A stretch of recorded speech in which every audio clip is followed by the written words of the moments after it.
Smooth summer, who running? I hear them talking, but they ain't gon' do nothing. Celebration, I might have a toast with you. I'm feeling good, I'm feeling great, I'm terrific. We ain't taking no losses, we winning. Undefeated, check the percentage.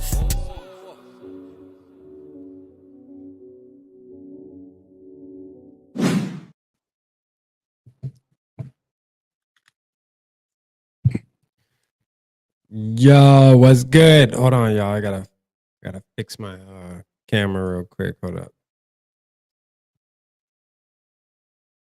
Let's see.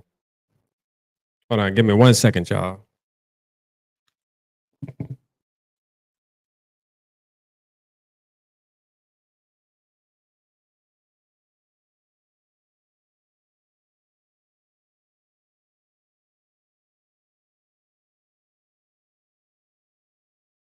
Let's see.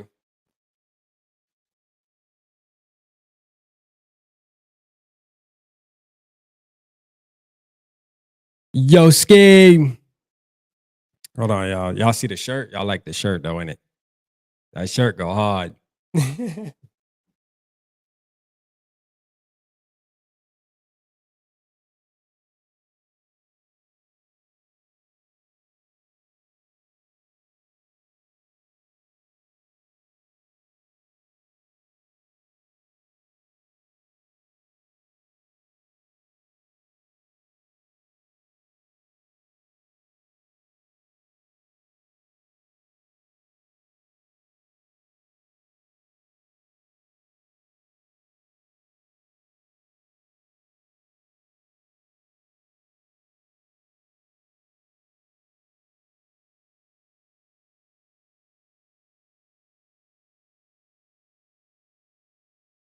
All right, let me see.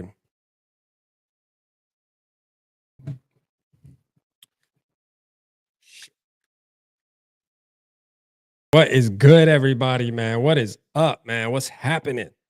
We got a new little I don't know where my I don't know what my camera's doing here. So we're using the what do you call it? We're using the webcam real quick. Let's see, man. Shout out everybody in the building, man. Let's go, man. Shout out Mr. I want to Minnock in the building. Let's go, man. My boy Papa Gary. We got Mr. I want to Mock in the building. Let's go. Sodak, what's good? What's good, Sodak? Let's go, man. Norris, what's good? Let's get it, man. Shout out Maddie. Shout out Mr. Wusa. I see you, man. VIKE, you ready for rap? Ready for his close up? Hey, yeah, we doing that. We doing a close up today, man. You know what I'm saying? I don't know I don't really know what's going on with my camera, to be honest with you. I don't know what the hell that thing got going on. I don't know what it got going on. That thing just out here wilding, B. It's all right, though. Shout out Queen Mary in the building. Let's go. Let's go, man. Let's see, man. What we got? New look here, rap. Yeah. Do it look all right? Let me see what it looks like. Is it too close? Do I need to back it up a little bit? Let's see. Let me back it up a little bit. There we go. This isn't the new look that's gonna be happening, but it is the new look right now. Let's see. Hold up. Let me go look at it and see what it looks like. This definitely ain't the new look for good. Oh shit! Shout out Two Tone in the building, man. Shout out Two Tone Pillow Prop. That shit. Hey, let's go, man. Shout out to everybody in the building. My boy Delt, man. What's good with you? Let's get it. Let's get it, man. Let's get it. Shout out Skol Diesel, Baba Fade you up, man. What's good with you? Appreciate y'all tapping in, man. Let's go. Let's go. Let's go. Let me see what it looks like. All right. Yeah. Yeah, it don't look horrible. I mean, it don't look the best, but it don't look horrible. It'll work. It'll work for tonight. For sure. It'll definitely work for tonight. Only because I don't want to restart the stream. I don't know I honestly don't know what's going on with my camera, to be honest with you. I don't have the answers right now. So with that being said, yeah, with this how we're gonna have to rock it. Yo, hope you're well, man. Hey, shout out Matt, man. What's good, Matt? I ain't seen you in a minute, man. Shout out Matt, man. Let's go. Oh, my guy, man. Appreciate you tapping in, man. Let's get it, man. We're gonna pop on we're gonna pop on some X, man. We're gonna no shade. Yeah, I got the shades right here. I think I put the shades on. Is it blurry, man? Does it look super bad? Make sure it don't look super bad. I don't want it to look too bad for y'all tonight. It's all right. I'm about to be small anyway. I'm gonna be small anyways, so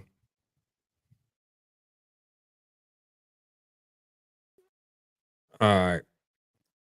Ryan Tannehill. Shout out Dylan, man. He said Ryan Tannehill incoming. No, that's what it's looking like. It's definitely looking like Ryan Tannehill.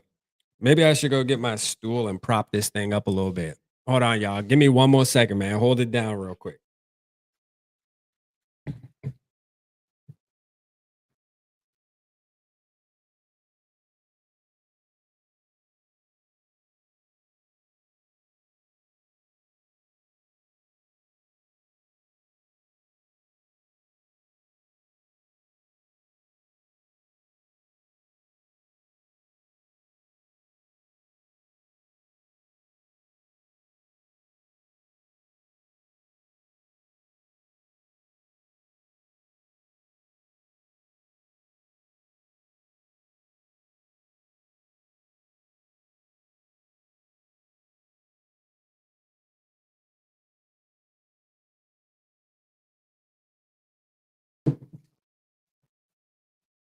Oh, let's go.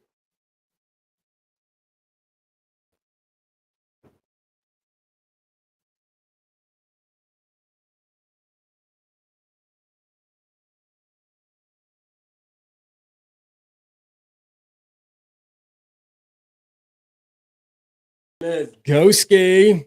There we go, man. Hey, I'm bike. Let's go. Yeah, that look a lot better. At least it's eye level now. Let's go, man. How'd I look? I look a lot better, man. Let's prop that thing up.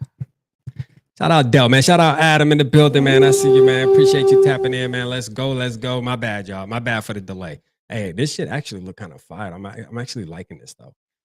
Low key, the quality sucks on this thing, but I do like the.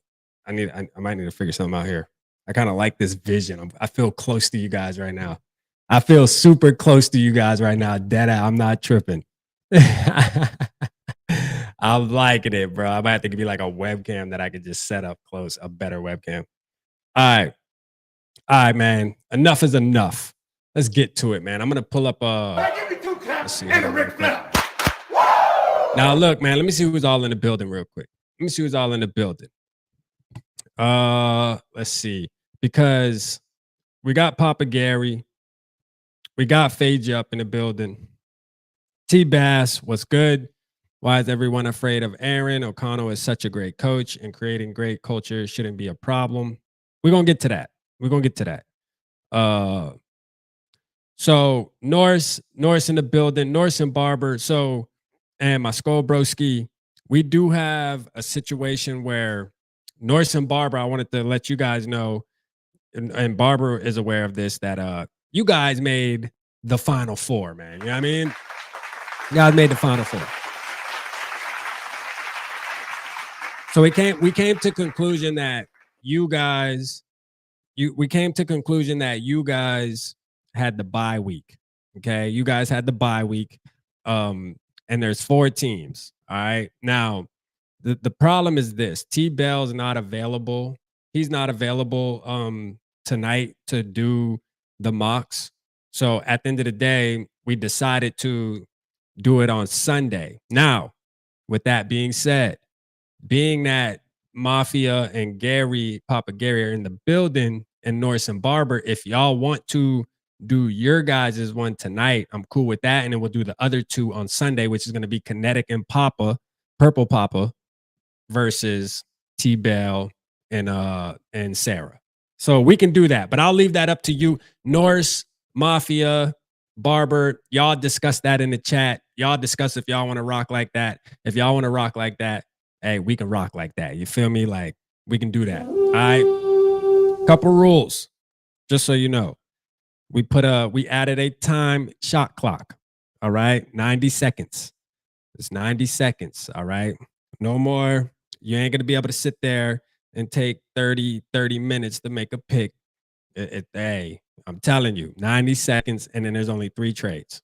All right. Sorry for everybody else that didn't win. Hey, I did multiple vote systems to kind of gauge. Shout out Purple Jesus in the building, man. I see you. I did multiple vote systems to try to gauge who got the most votes. And realistically, Papa Gary and Mafia got the most actual votes. Like for real. They got the most traction. And then Sarah and who you call it? Sarah and T-Bell got the second most. And then you had Kinetic and Purple Papa. So I figured those 3, and then now we got Norris and Barber. They were the number 1 seed. That's what we came up with. So shout out to y'all fellas, man. Shout out to y'all lady and gentlemen. You know what I mean? Delt said F everybody. Gray Zabel at 24. Nah, facts, man. We're gonna talk about some stuff, man. First of all, there was a lot of news out today, to say the least. Not particularly Vikings, but you could say, you know, it kind of ties to the Vikings, right? When you're talking about quarterback, the QB2, man. What a conversation, man, that it's been going on in the Viking sphere. You feel me? QB2. I never know. We've never had a situation where the QB2 has been so important to this damn team. All right. Now, I don't believe it. I don't think that way right now, but there is a lot going on where the argument, or not even just the argument, just the topic of discussion around Vikings world is, who's the QB2? You know what I'm saying? And I'm like, yo, seriously, man, fuck out of here, man. Like, straight up, man. We ain't doing it, man. Stop it. Oops, the wrong button. All right. So let's see here, man. Let's see. Let me pull this up real quick, because I do want to go through and look at some stuff real quick here. Let's see what it's gonna look like with this. Boom. Pull this up. Damn, I kind of like this look though, man. I just need better quality. I might have to order me I think I'm gonna order me a webcam, bro. Like, for real. I think I'm low-key gonna give me a webcam. I kind of like this close look right here, low-key. I kind of like this. I gotta keep it honest. I'm low-key liking this look right here though, bro. Like, for real. It's just my webcam on my old laptop is a 720. You know what I'm saying? I need to give me a 1080. You feel me? I need to give me a 1080 piece, but we in there. Let me see, man. Let me share this. See what it looks like here. Don't look too bad when I'm down in the corner, though. Small. I just wanted to look at a couple things here real quick, man. Let me see. Are you game? Let's see. Skol Life. Care too much about bench warmers? Nah, facts. We care too much about bench warmers. I'm down, North Fierce. You guys down? Yeah, just let me know. Yeah, let's see, man. Let's see where North's at, man. If y'all down, new name Mothball, slow and low, because we all know Gary be like that. Oh shit. Yeah, and if not, man, we'll do Sunday. You feel me? If not, we'll do Sunday. Sunday will be pretty much the show dedicated to it. If all of you guys are gonna do Sunday, then that'll kind of be the show. Tonight, I wanted to really just like bullshit on some Vikings news, talk some stuff, but it don't matter to me. I'm cool, whatever. I'm cool, whatever. So let me know. Let's see here. All right, so main thing, right? Let's see. I'm gonna get this is the main thing we're gonna talk about tonight, man. It's Caleb Williams' new dog coming out right here, man. Let's go, man. Everybody go purchase that, man, with the pink nails, the pink Chanel. You feel me? Caleb Williams, man. This is our rival. All right. This is our rival, bruh. This is our rival right here. Straight up, man. Oh, shit. Let me go to Let me go to my boys TPP real quick because they got something that I want to talk about. TPP has something that I want to touch on real quick. And it's really about the backup quarterbacks, bro. All right. First of all, we saw this news right here. Saints quarterback Derek Carr got a shoulder injury. I mean, look, this kind of plays into the Minnesota Vikings too. Why? Because now you have another franchise that's about to be pushing for any type of opportunity to get a quarterback, whether that's trading, whether that is going in the draft, which the draft really isn't an issue for us. But I'm telling you right now, the Saints need something. I don't know if they're big on Spencer Rattler. I know there is some people like my boy T Bass was really high on Spencer Rattler. And correct me if I'm wrong, T Bass, but I believe you were high on Spencer Rattler. I believe you were pretty high on Spencer Rattler. But yeah, I mean they're gonna be in the mix too, you know. So that's another thing. But here we go, man. All right. I wanted to talk about this list right here. I was looking at it earlier. And now that Drew Lock is off the list, Joe Flacco's off the list. You guys got that information earlier. Two things happening back to back, pretty much, which was like, wow. You know what I'm saying? Because right after Joe Flacco got signed, I was in Vikings Reddit, and the first name that popped was like, well, Drew Lock's still available. And I'm like, damn, that's okay, Drew Lock. I'm not mad at it. And then, well, bam. You know what I'm saying? The boy was out of there. So, hey, look, man. I don't know. Gary said the mock is on for tonight. Okay. All right. Did Norse give me 7 minutes, have a heater break? Okay. All right, cool. Yeah, we'll pull it up. Let's get it then. Let's get it. Barbara, good? Barbara fade you up. You good? Let's get it. Let's get it then, man. We'll let Papa Gary, we'll let Barbara and Norse go first. We'll let them go first. Since they had an off week, man, we got to see if they still got it. You know what I'm saying? He said, good. Okay, cool. Yeah, we got to see if they still got it, man. Them boy had a bye week. Yeah, we got to see how they bounce back off the bye.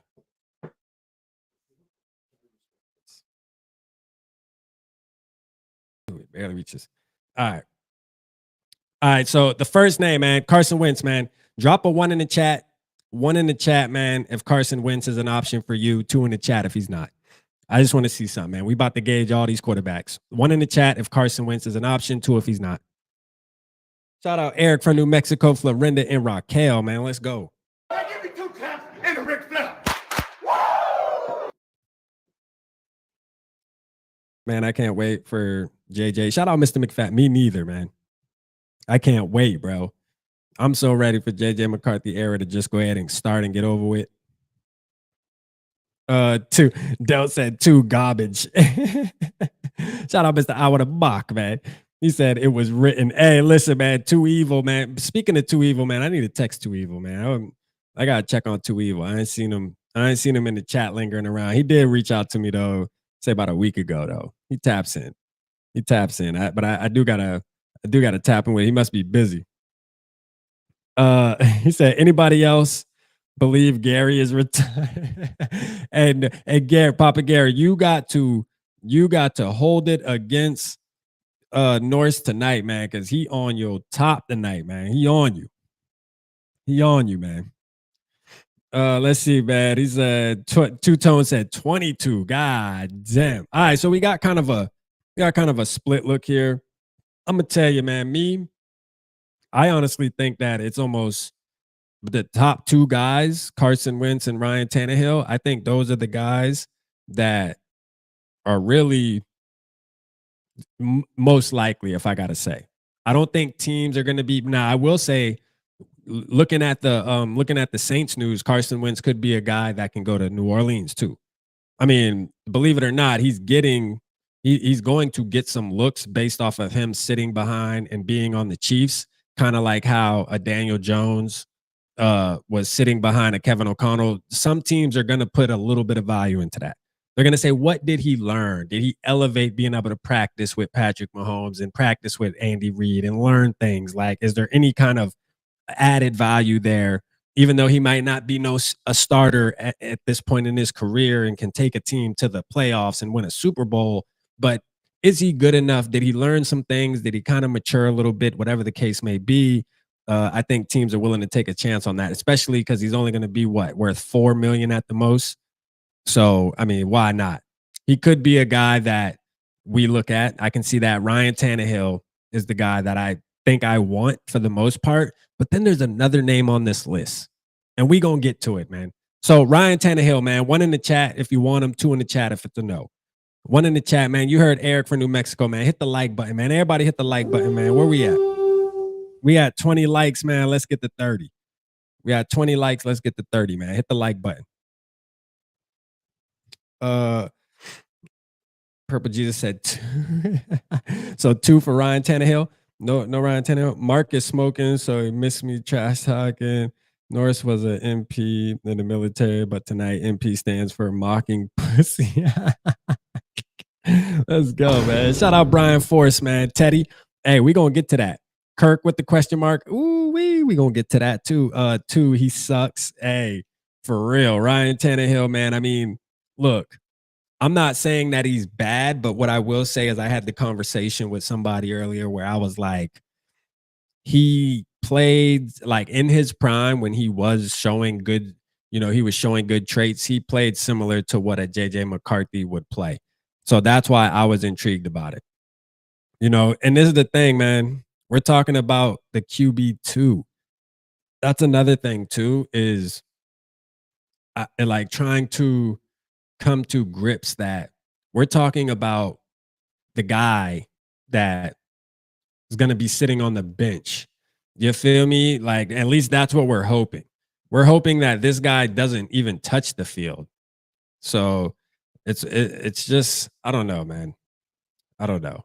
It's as a Vikings community, man, I feel like we always have to talk about the quarterback, and it's sad even this year when supposedly we supposedly supposed to be in a space right now where we feel like we have our quarterback, yet we still have to talk about a quarterback. They find a way to make it about the quarterback with the Minnesota Vikings, and now it's not even about the starter, it's about the backup. You know what I'm saying? The backup.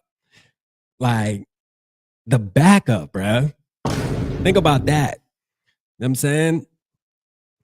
Think about that. Brian Force said also needs to fit the culture. Yeah, no, facts. No, I get that. All right, Easton Stick. I'm not even going to ask y'all. Easton Stick is a no for me. Josh Johnson's an absolute no for me. Like, I don't even know why he's on the list. Like, you better Josh Johnson is an absolute no for me. CJ Beathard. No, I'm straight on that. Teddy Bridgewater. All right, so this one gonna be a soft spot for me. All right, Teddy Bridgewater. I would definitely take him back. At the end of the day, he's younger than Ryan Tannehill. I believe he's younger than. Well, no, Carson Wentz is younger than him, but he's definitely not. He's 32, I think. So he's not an old quarterback. I mean, obviously he's been to Minnesota. We drafted him. Why not? Yeah, I mean, shout out Blackout Bunny in the building, man. I see you, man. I wouldn't be opposed to Teddy Bridgewater. I like that. Jeff Driscoll, absolute no for me. But this guy right here, first of all, Tyler Huntley, Snoop. You feel me? This is probably my number 1 pick. And I just came up with this today. And part of it, and he's actually in Arizona right now, trying out for Arizona, I guess. I'm guessing they're probably going to sign him. But if not, man, Snoop would be my dude, bruh. Tyler Huntley. All right. Tyler Huntley. I wanted Tyler Huntley when we had Kirk on the team. I thought he would challenge Kirk, to be real, because he stepped in for Lamar Jackson. Now, he didn't look that good in Miami. He did it. All right. And I know that. He didn't look that good in Miami when he had to step in, but they kind of threw him in on the whim. He wasn't with the team. They picked him up and kind of just said, here, we need you to go play type of deal. But at the end of the day, man, I like Tyler Huntley, man. I think Kevin O'Connell, if needed, he can get some interesting play out of Tyler Huntley. Desmond Ridder. I love Desmond Ridder coming out of college. I thought he would be decent. I think I'm all right on that. You feel me? I think I'm all right on that. I don't know. I don't know if Desmond Ritter would be a good fit. I think Desmond Ritter just isn't good at being an NFL quarterback. Shows some promise in college, man. Just not an NFL quarterback. The same shit. Kirk for the league minimum. so let's talk about it, man. Kirk Cousins, man. Kirk Cousins. This is the thing, man. I don't want that. Obviously, y'all know that. Like, it ain't no damn secret. Well, no damn Kirk Cousins. I mean, well, no damn Kirk Cousins, man. But what I will say is he would be a good backup to have if we can get him for a league minimum. I gotta say that. I'm sorry. I don't want it to happen, but what I will say is if he is the only one, like if you add Kirk Cousins to this list, I think we all gotta kind of agree that he would probably be the best. If you know that if he understands he's coming to be the backup, though. Now, I don't want JJ McCarthy taking any other tendencies from him other than maybe studying the playbook and shit. I don't want him trying to play like him, none of that. I don't think there's any value there. But at the end of the day, being a backup, if something was to go down with JJ McCarthy, which I don't think is, I expect JJ McCarthy to play for 17 games. But what I will say is, bruh, if you can get Kirk Cousins for a league minimum, bruh, that's crazy. All right. Like, we pretty much let him walk. He fleeced the Atlanta Falcons, and then we get him back for nothing, bruh. Like, yeah. I mean, Kwesi will be cooking at that point. But again, there has to be some stipulations there. And for me as a fan, the one stipulation is, log, listen, you are coming in as QB2, and honestly, like, there's not even an opportunity for you to win the QB1 job this year at all. You know what I mean? It's a 1-year deal. You're not. Okay. Shout out my Skol Broski, man, with the 1999. Man, let's go, man. I got you. I'm about to go check it out right now. Yeah, because we do got some Purple Gang logos. Did you post all of them, Skol Bro? Let me see. If not, go post a new one too with the dark purple. I think you did post. Let me see. I haven't really been on Twitter surfing today, so when I know I'm gonna surf on here, I don't know. I tend not to go surf. Let's see.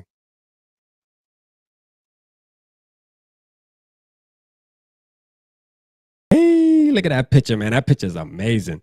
And I'm my Skol Broski, man. We got some big news. We have some big news gonna be breaking soon. Shout out my Skol Broski, man. But we just have some huge news dropping soon with Skol Fest. Hey, look, boom, there you go, man. Shout out, hey, Skol Fest 2025 is coming, man. Y'all stay tuned. I just want to give a big thanks behind the scenes, man. Papa Gary, Adam, it's my Skol Broski, man. Shout out Adam I know Adam was in the building earlier too, man. Love you, brother. For sure, man. Hey, just shout out everybody, man. Let's see, dude put his helmet on the sidelines trying to manifest the bench. I mean, look, man, I'm not obviously my whole page started off of not liking Kirk Cousins as a football player. So like I'm by no means necessary I'm not here advocating that we should get him. All I'm saying is out of that list that we saw, because the pickings are getting slim, all right? And that's just the truth of the matter, okay? That's the truth of the matter, bro. The pickings are getting slim. It is what it is. And they're getting slimmer, it looks like, as the day go. As the days, this shit, by tomorrow, we might be down to Ryan Tannehill damn near. All right? Snoop about to come off the board. It is what it is. But shout out to, man, look, man. Hey, shout out my Skol Bro. But right here, man, let's go, man. The Purple Gang, man. Anybody, you know what I mean? Y'all want to change y'all avatars, man, on Facebook, Twitter, what you call it, man? Twitter, Facebook, Twitter, YouTube, whatever, man. This is the picture right here, man. Shout out my Skol Bro Ski, man. Yeah, I mean, I got to comment on this, man. Let everybody know we in there. You know I mean, PG4L. Let's go, man. Shout out my Skol Bro. This is fire. This is straight fire right here. You know what I'm saying? This is fire. Draft Dart. I like Dart. Shout out Davey OG, man. I see you, man. Appreciate you, Davey OG. Shout out to you, man. Appreciate you tapping in. Let's go. Don't fire Mafia. He got a baby girl. Shout out my boy, my Skol Broski, man. My Skol Broski will forever have a job on PG. You know what I'm saying? Nah, that's fire though, man.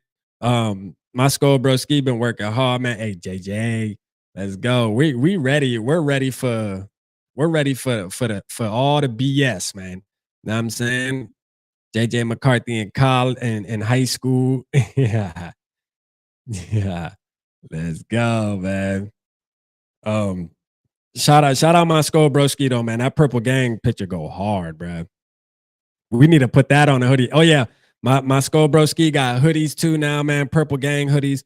Hey, Skol Bro, if you send me a if you take a picture of one, man, we need to post those so we can see what's up, man. See if anybody feel. I ain't gonna lie though, bruh. This on the front of a hoodie, bro. Like that's what. Hey, I'm almost down to throw you a couple dollars so we can get those. Like I think that would be better. To be honest with you. I like the ones you made too, though, man. Shout out my Skol Broski, man. He got the purple gang hoodies on deck, man. Let's go. Hey, shout out Skol D's. We said the logo is dope. No, that shit is hard, bro. That shit is hard as hell, bro. I love it. Let's go. We need a mob with those. We need a mob with that shit on a hoodie for Skol Fest. For sure, man. If you're not in this picture, man, you need to make sure you enter this picture next Skol Fest, man. 2020, 2025, man. You need to be in this picture. Norse, T-Bass, where y'all at, OG skis? Y'all got to pull up. Who would have played Dungeons and Dragons after the mock draft? Hey, are y'all ready? Are y'all ready to mock, man? Are y'all ready to mock? Norse, are you good? Norse and Barber, y'all good? Y'all ready to roll? Drop it down in the chat, man. Let me know y'all ready to roll. Here, let me hide this real quick. Let's see. Boom. Let me know y'all ready to roll. Let's get this popping. Let's get this popping, man. Let's see.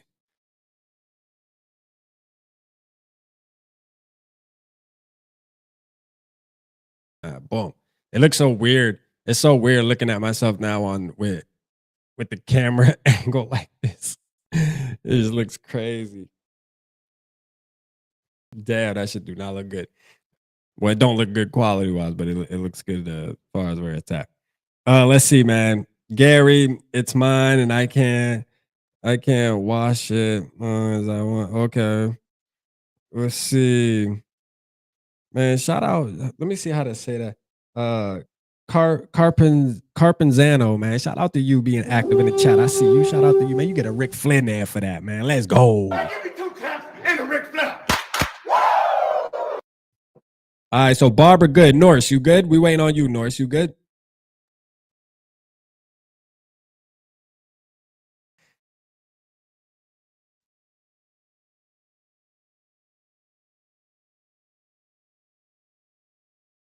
Let me see. Hold on. I guess I keep saying it, but I gotta roll it. Okay, hold on. My bad, y'all. I'm asking y'all if y'all good, but I ain't even send the joint. Here we go. Oops. My fault. There you go. Let's go. Tap it. Tap in. That link is for Norse and Barber. That link is for Norse and Baba. All right, let's go. Boom. Let me get this share screen rolling real quick. Norse, you're gonna be upset. I did use North though. Norse was using another mock draft site, and I used it a couple times this week. I was messing with it. I do believe I like PFF a little better. Papa Gary joined. Hold on, Papa Gary. We get in North. Papa Gary, we waiting for Norse and Norse and Barber to jump on though. They're going first. Oh.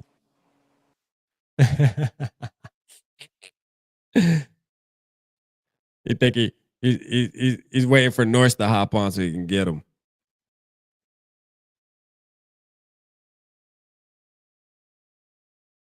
All right, let's go. Let me show this on the screen. Boom.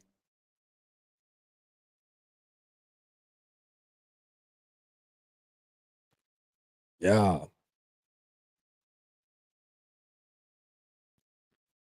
Let's go. Let's go. All right, Barbara in the building. Norris in the building. What's up? Let's go. Norris in the building. Let's Oh, y'all go. about to turn me down or something. Somebody got me echoing. About to turn me down or something. Somebody got me echoing. Hold on. Let me see. Yo. Okay, it's Norris. All right. All right, there we go. All right, we good. You can hear me, Norris? You good? I think so. All right, yep, I hear you. And then Barbara, you good? Yeah, I'm good. All right, cool. Let's get it, man. All right, so do you guys? All right, so the rules, just in case, I don't know if you were in when I said it earlier. We got 90 seconds. All right, I actually have a stopwatch that I'm just gonna use. We're gonna do 90 seconds per pick, okay? And then you guys get you guys have 3 trade options, okay? So you can either, whether that's a player or whether that's trading back in the draft, but we're only doing it 3 times. All right. Okay, So for each trade, do we get a few more seconds then? yes. Yeah. So what I want to do is, like, for the 90 set, let's just say when we start the draft, when I start the draft and we get to our pick, whether you want to, let's say you say we're going to stick and pick, we get to 24, and then you decide you want to trade. I'll give you a couple more seconds, just based on having to kind of evaluate for sure. But definitely 90 seconds though, once we make the trade and it's time to pick the player. Makes sense? Okay, that's fair. All right. Sure. So right now, before we even start, what do you guys want to do? We got 24 is the pick, obviously. Do you guys want to do any trading with play? You want to trade any players, use one of your trades, or you want to just go ahead and start the draft at 24? I'm not about bringing brand new rules into everything, but like Gary and Mafia did on their last draft, I think it should all be in the here and now. You know, not trying to overthink things and not letting a certain site give you an entire team's freaking draft pick, which is ridiculous. True. I think it should be in the here and now. I think we should all wait until, hey, if we were offered a draft from somebody, fine, take it, or not a draft, but a trade. Okay. Yeah, but that's up to you and anybody else. Listen. Hey, we're at the final 4. So I like collaboration too. I'm out here. I'm like Quasi out here, so I like that idea. And I think Mafia and Gary would agree to that too. So we can definitely incorporate that. I'm cool with that. Yeah, I'm definitely cool with that.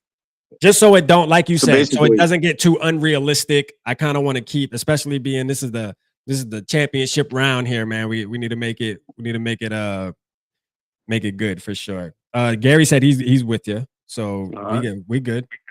All right, so let's start it then. We'll start the draft. What you say, Barbara? Yeah, we can do that. All right, good enough. Go. All right, so we at 24. So let's see real quick. So you do have 2 trade options. You got 39 and 40. Ooh. You want to see who's on the board? Yeah. Let's see the board. Let's see. Boom.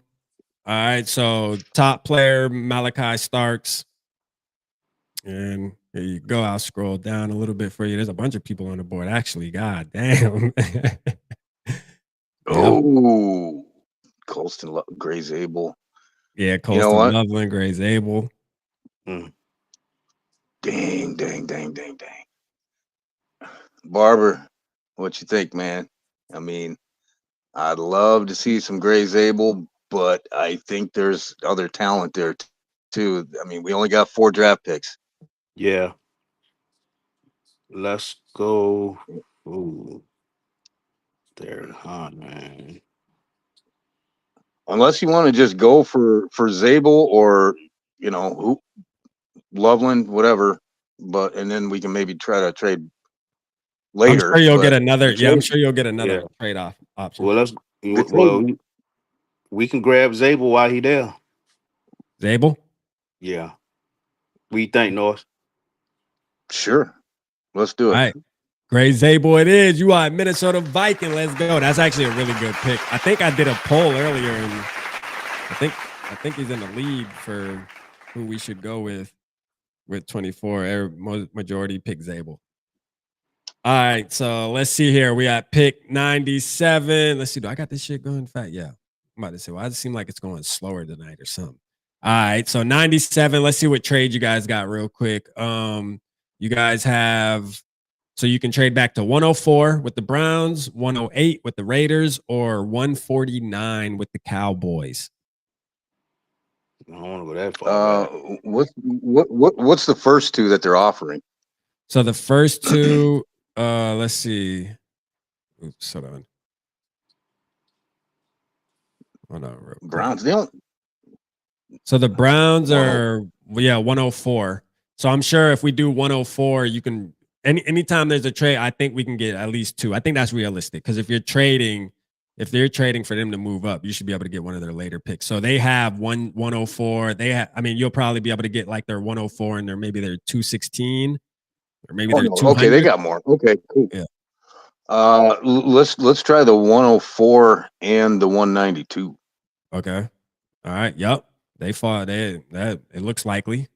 You good with that, Barbara? Okay. Y'all want to rock like that? Okay. Yeah. Whoa. Wait. Back up and try that 179 instead. Okay. Yep. Hey, as long as PFF lets you do it, we're just not gonna run out. Like obviously, because I don't know if it'll let us. All right. Yeah, it would probably let you get 3, but try 216. 216. Yep, it let you do it. All right, that's fair enough. We'll go with that. That's at least more reasonable. Okay. All right, cool. We got it, man. Let's go. Okay, 104, 179. All right, so 104. You guys got 104, which we're on the clock right now. 139, 179. So you got some good picks here in these mid rounds. All right, so you tell me. Let me know if you want any position. Okay, we got a guard. Now let's go look at cornerback. Corner. What do you think, Barbara? DBs. Yeah. DBs. Yeah.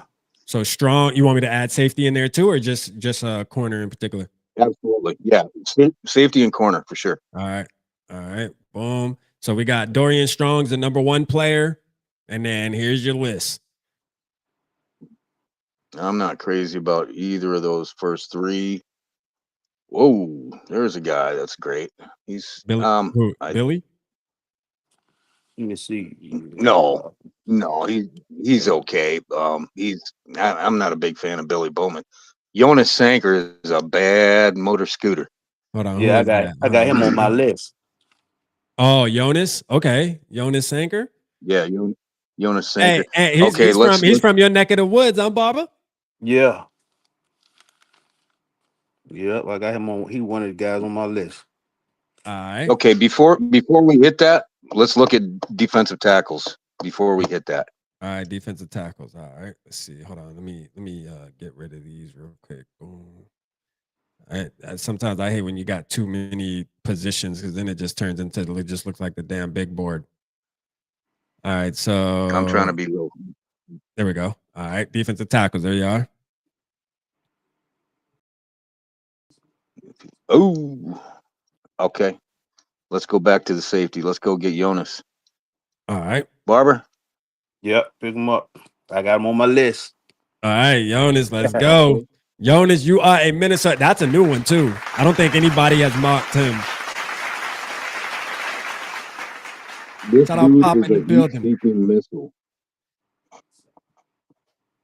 All right, let's go. Yeah. 139. You guys are on the clock. He's highly underrated. This dude is a heat-seeking missile. All right, 139. Yep, Okay, we got our 139. safety. We got a guard. Let us look at DTs right now. All right. Barbara, you got to talk to me here. I can't be the only one. I got you. Oh, I see him right there. Let me see. So See, Barbara, I ain't like is there any Barry. defensive tackles that you looked at? I know Barbara was doing some homework looking at some players though, but were you focused on DT or not really in the later round? Well, yeah, I want to hit some of everything, you know. Yeah. So Me and Barbara been talking. oh, Yeah. okay. Let me see. Them boy had the bye week. They had the bye week. Let's go. I'm glad y'all are available, man. I wish we could have got y'all on last week, but it made more sense doing it this way. So I'm glad we were able to do it this way. Actually, it worked out better. Okay. Not. Can you scroll a little bit further down? You want me to I'm go down? kind of. Oh, okay. Sorry. Yeah, I'm kind of behind on your time because Oh, okay. I can't see the screen on my phone, so I Hold got to on. look I at got. that Let computer. me see. Okay, yeah, that's the biggest I can make it to. All right. Just tell me if I need to Okay, scroll up or whatever. value is not there. Value is Okay. not there. All right. What position? Cornerback. Corner again. Double dipping that. Oh, well, no, you guys didn't get a corner. No, Got a we didn't safety. get All corner right, there we yet. go. All right, boom. There's the corners. Longer bean. Yeah, mine a No, little bit thank later. you. He's like, no, thank you.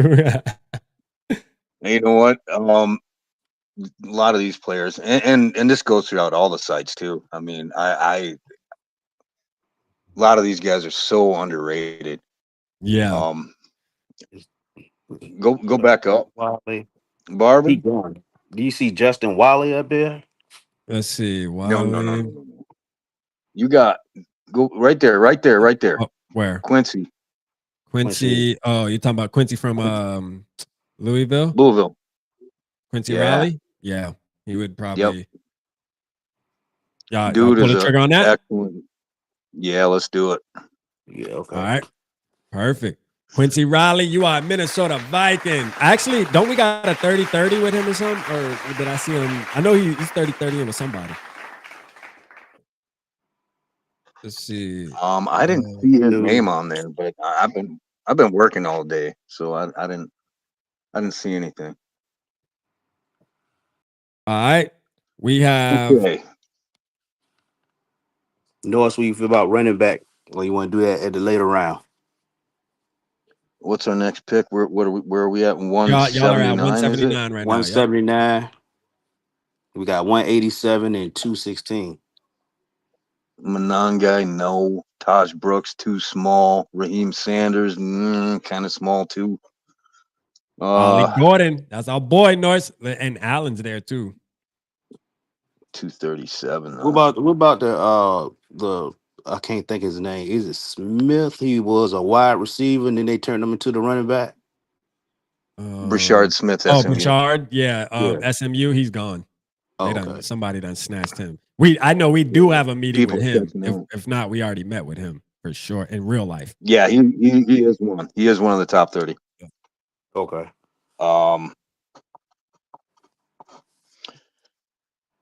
Let's look at linebacker, off-ball linebacker. Let's go. All right, I like that. I like that. Let's see, linebacker. Boom. All right, Jay Higgins is there from Iowa. And then Teddy Buchanan. That sounds like a damn football player. You got to be good with a name like that. Goddammit. Shout out Jess in the building, man. I see you, Jess. Shout out to you, man. Purple Papa, man. What's up, John? John Traxler. I see you, man. Appreciate y'all tapping in, man, for sure. Oh, let me see. You at the all way to the bottom right? No, hold on. I'm scrolling. Oh. Yeah, I'm scrolling there right now. Let's see. Boom. Shout out my boy Aaron Smith from SC State. Let's go. All right, there we go. That's all the way at the bottom. So, dude from Buffalo is the last one. Okay. No, not a big fan. Not much value there right now. All right. How many more we got? We got 187 and 216. Yeah, so 3 more picks. Oh, you know what? Pop the Including top on the running back. Let's go back to running back. What'd you say, Barbara? Yeah. All right, running back. So the Kyle guy, Taj Brooks, Raheem Oh, Sanders. whoa. Quick wrap. Sorry. Go back to wide receiver really quick Okay. before we pop that.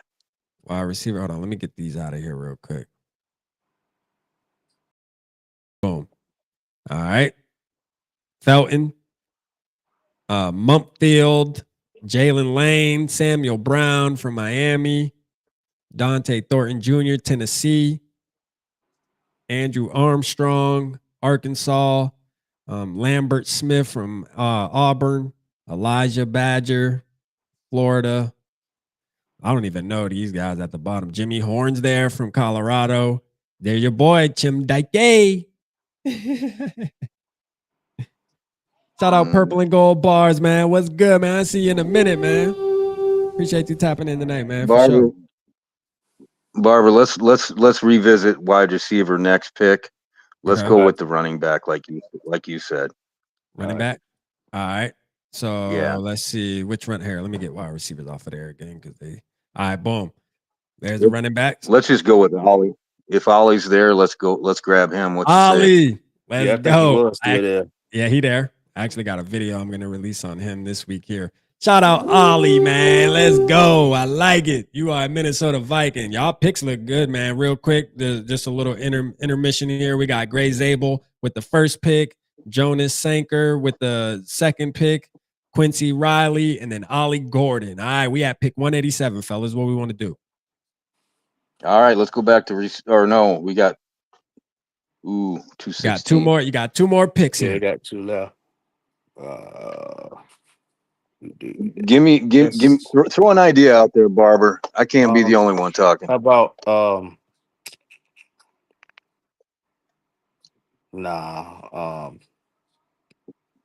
let's go to Y'all still ain't touched defensive line. Yeah, that's what I'm gonna say. Line. Go to that. We got Ty there. You got Tim Smith. I mean, I know Ty Robinson. They posted something about him, but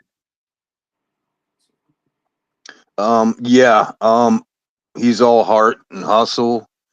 Doesn't have a lot of numbers behind him, but he's got a motor that doesn't stop. I'd be good with that. Yeah. Who was that? Ty. Okay. Ty Robinson. Yeah. All right. Yeah, I mean, he looked that the little bit of film they put out on him, man. He like you said, Norris, the motor's there for sure. I mean, he got some moves too, like to be in the interior. Like some of his moves, moves he uses, man. I'm like, damn, he could turn into something decent. I don't know if he'll ever be a star, but I think he can be. I think he'd be a Harrison Phillips type player, maybe a little bit better. There's a lot of these guys that just need a little bit of fine tuning, once they get up to the pros. Yeah. College is basically starter material. I mean, they're not ready. Most of them are not ready. So yeah, let's pop Ty Robinson right there. Let's go, Barber. Man. Ty, you are a Minnesota Viking, man. Let's go. All right, this y'all last and final pick. Quarterback or what? 216. What we doing at quarterback? Quarterback. You want to go back to the wide receiver? Yeah, let's hit wide receiver. Boom. We don't need no stinking quarterback. All right, here's the wide receiver board. We got Samuel Brown, Andrew Armstrong, Elijah Badger, Jimmy Horn. Chim. Let's see, is he on there? Yeah, because no. Damn, he gone. He gone, Norris. He's gone. Mother. Oh, damn. I thought I could wait and get him. He is gone. All right. Damn. Who else up there? I mean, there's some guys on here though, like low key. I guess it just depends on the fit. Like, I mean, I'm not gonna tell y'all who my favorite is on this list, but I like. Oh, wait. Let's go back to running back. Let me see if somebody's still there. Running back. All right, boom. Is Ja'Cory Kowski Merritt still there? He is not. He's gone. He is gone. Donovan Edwards is still there, Norse. Mm. He can catch the ball. He can catch the ball. Let's see. The only thing is, Donovan, he's much better with the ball already in his hands than he is without. So I agree. 100%. Y'all want me to go? Y'all want me to do special teams type player? I think they got special team. What type of players do they show on special teams? I think they show like some kind of gadget. Whoa. We're forgetting center, by the way. Is there anybody in center? Go. Let's see. Interior offensive line. Let me get rid of the kickers and shit. Jake Majors is still there, which is crazy. I'm surprised they have him falling all the way down. Yeah. That's the dude, Barber. That's the dude. Yeah, that's what we need. Yeah. We pulling on that. I think that's kind of easy. That's easy. That's no question, right? We going Jake here? Yeah. I seen his film, bro. Yeah. He's like Jake a 4-year starter. Viking. Yeah, I think he would definitely. I'm not gonna say he's not gonna challenge Kelly, but he would be definitely somebody who's gonna get the opportunity to be our future. He's a beast. I like him. I don't know why they got him rated so low. Like, I just don't get it. All right, so let me save this. I'm gonna download this image so we got this. These grades on this PFF are such garbage. You still got a B- though, like, which is crazy. But I like this pit, man. Let's talk about this really quick, y'all, in the chat. Drop y'all's grade in the chat for Barbara and Norse. To be honest with you, like, I think this is lit right here. Zabel, which is somebody who's versatile. He's possibly can come in and be a starter right away. So you get your starter, you get a starting offensive lineman with the first pick. Picked up a lot of value here with the trade, receiving 1, 2, 3 picks, getting a 104, 179, 216, and giving up our 97. But then you get Jonas Sanker, which nobody has mocked. You got a B- for that. I got to go watch him, Norse and Barber too. I got to go watch a little bit more of it. I seen like a little clip of him, but you're going to love him once you see him. Yeah. And then Quincy Riley, Louisville. Quincy Riley from Louisville, Ollie Gordon, which is criminal what PFF does for Ollie Gordon, bro. Like, I don't understand. I don't know if it's because his off-field troubles that he had or whatever the case may be, that they just kind of hate this guy on PFF. But anyways, I think this is a great pickup. You know what I'm saying? We got an A- down there. The kid got a DUI. It's not like he smacked a woman or something. Come on. I'm telling you, man. Ty Robinson here, man. Hey, they got an A for that. This was great value at this pick, like we said. I mean, Barber and Norris, y'all can speak on it. I've seen a couple of tapes of him, and I think he's definitely a player that you can mold into something decent. Look at this goofy crap. Pick 216. They had Jake Majors ranked 170, I think. Didn't it say that? 170. And they're still giving me and Barber a C+ on that. Get out of here. Yeah. I mean, yeah, like, that's why I say, man, that's why we're gonna do our own voting, own voting policy when it comes to these drafts, because as the community, we go through and everybody knows about different players, and a lot of us know about the same players, but there is players that somebody might know about that I don't know about, or you guys might not know. But when y'all look at this, I think our community values looking at these players a little more than what PFF is just putting a fucking grade at the side. You know what I mean? So, to be honest with you, they tripping. You know, I've been all over you on this PFF crap. You have been, and I used the one you sent me too. I used it twice. You know what I mean? I wasn't like going super hard, but I used it twice and went through and did 2 mocks on it, and I like it. You know what I'm saying? I do like it, and I just figured since we started, this was the decision. Ultimate decision was, I felt like because we already started the tournament with this, I just thought it would have threw kind of a wrench in the plans if we just switched the whole platform. But after we get this done, which would be Sunday, we're going to do some mocks leading up into the draft using the one you sent me. So it'll be fun. I think Trevor Sikkema is a total ass clown if he's putting these kind of numbers in their system like that. Yeah. I mean, Gray Zabel with a C+, get out. Yeah. What the That's fuck? nuts. That's crazy. That is nuts. Eric said A+. Delt said A-. Shout out Carpazano. He gives you an A. He said an A. Okay. Zabel not going in the first. Okay, David Ditter. I disagree. I think Zabel is gonna go in the first. Somebody gonna get him. Yeah, I think somebody. I mean, we even got a better grade for Jonas Sanker, and nobody knows him hardly. Right. Mr. Awadamot got an A. Yeah, I'm gonna look at his tape. I just Angelo dropped an A. So yeah, you guys got an A from the community. The community got y'all with an A for sure. I ain't seen nothing less yet. Sarah said F.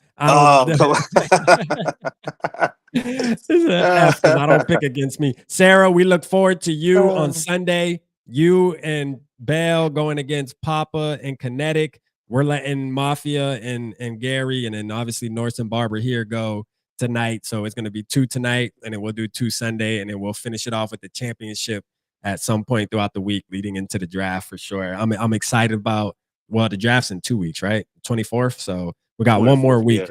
Got one more week to roll, and then we got the actual draft. I mean, we could put all this mock shit to bed, even though I am having fun doing this with you guys, man. This shit is kind of lit. I ain't gonna lie. This shit's fun. Well, hey, I appreciate you, Norse. Barber, I appreciate you. We're gonna get Mafia and Gary up on here, and we're gonna see what they do, man. But shout out to y'all. I'll be posting your mocks, and we'll get some voting going on, man, for sure. All right. Appreciate it, man. Love y'all. All right. Love you. Let's go, Thanks. Man. Shout out to bros, man. Let's go. Shout out to broskis. All right, Barber. I mean, sorry, Papa Gary, skol broski.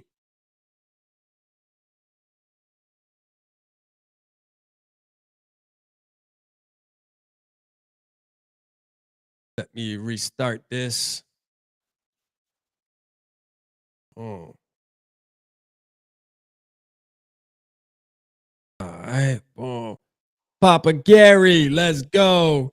Skol broski. Oops. Skol broski, let's go. Now, one thing for sure. Shout out Purple Papa. Yeah, he said, "Where's that shot clock?" I felt like they were efficient enough to where I didn't have to bring it up, but I think just at least bringing it up kind of at least enforces some kind of urgency, sense of urgency. And shout out to Norse and Barber being prepared and kind of knowing what they wanted to do. So it worked out perfect. So now we got my Skol Broski on here. We got Papa Gary, man. Hey, I gotta say, you guys might have lost to Norse and Barber on the first round, but you guys did wind up getting the majority of votes realistically, and you guys had the least amount of picks. You guys didn't trade not one. You guys went in with your plan and stuck to it, and it paid off. You know what I'm saying? It really did. And this isn't me saying, hey, these are my 2 favorite people in the world when it comes to the Vikings community. It's just facts, man. The evidence is online. I posted it. You can go look at the community tab. You can go look on Twitter. You can go look everywhere, man. They really earned it. So let's go, man. Shout out to these fellas. All right. So, let's do this. I want to give a shout out to those guys real quick. You take a look at the first draft, which was preseason, but they still earned the right to get the number 1 seed. And that draft right there, we got our work cut out for us here.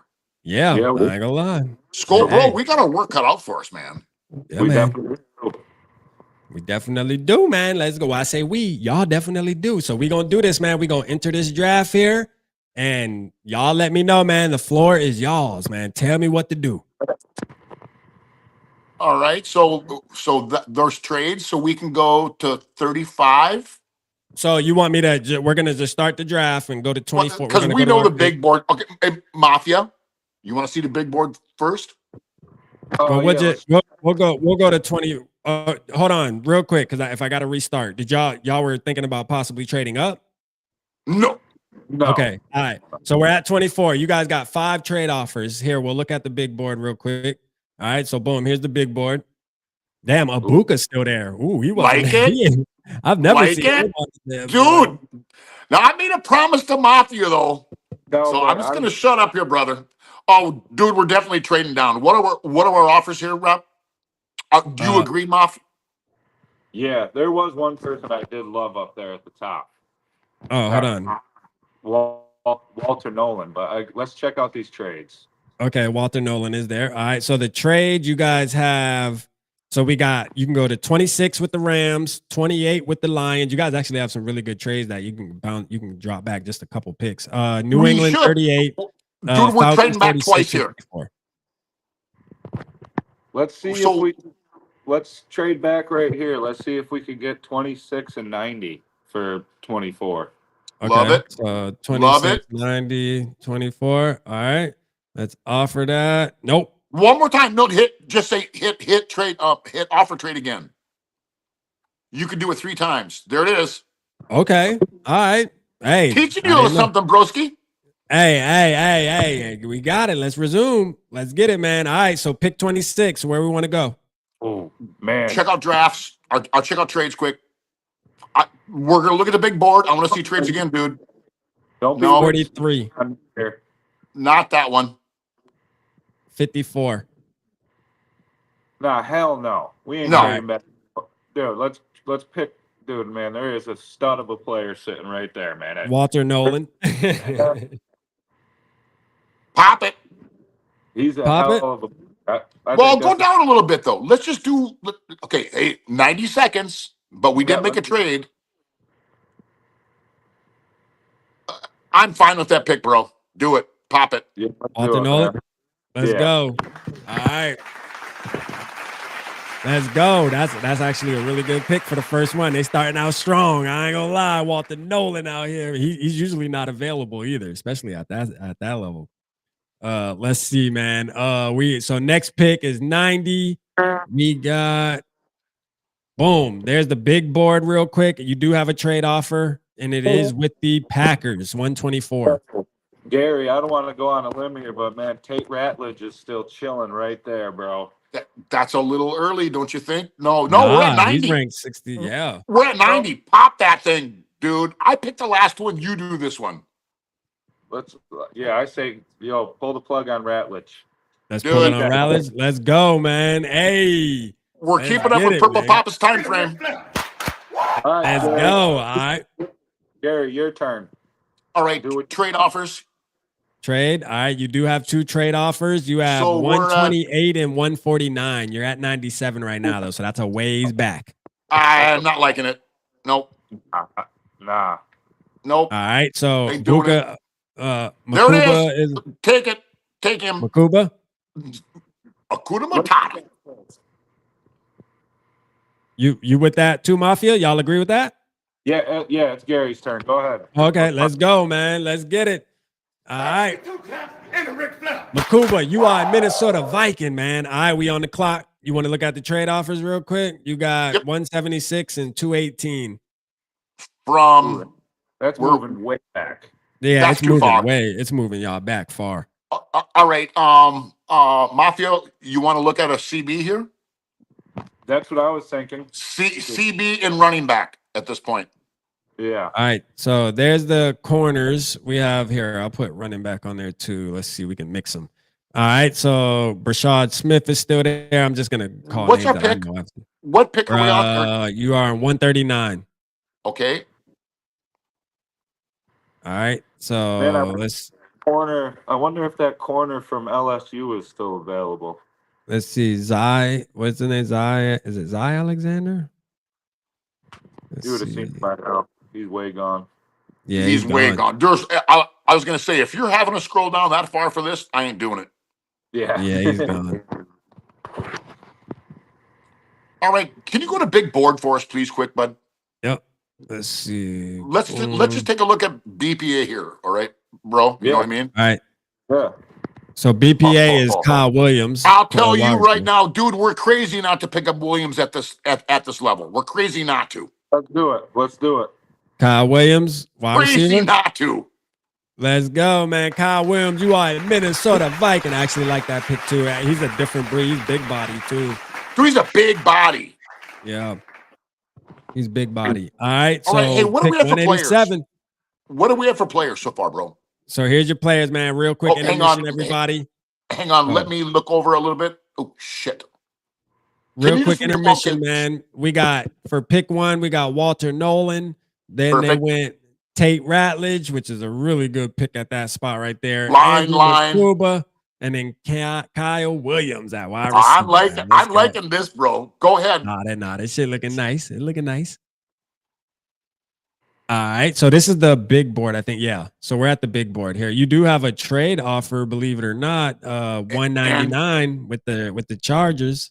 From where?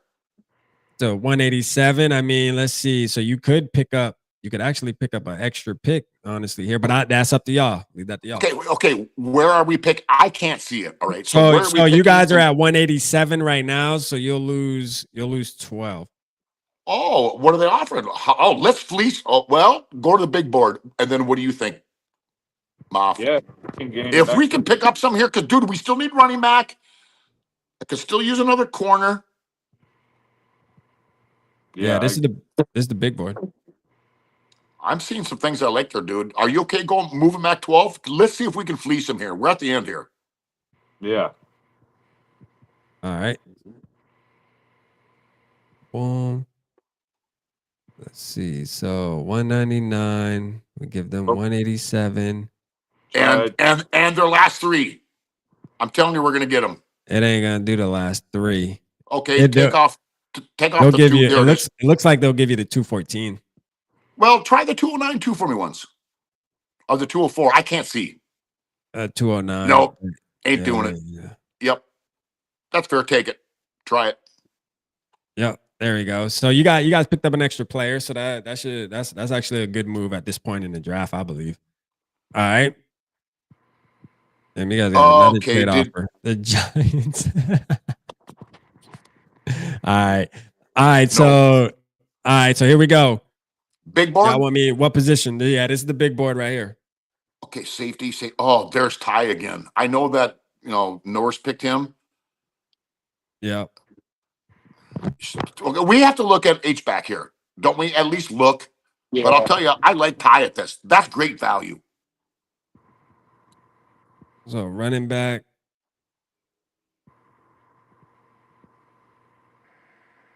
Anybody slapping you in the face there, Moff?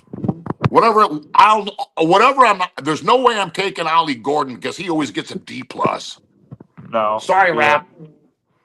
I think we might be able to get him in undrafted free agency, to be honest with you. Ollie Gordon? I think so, honestly.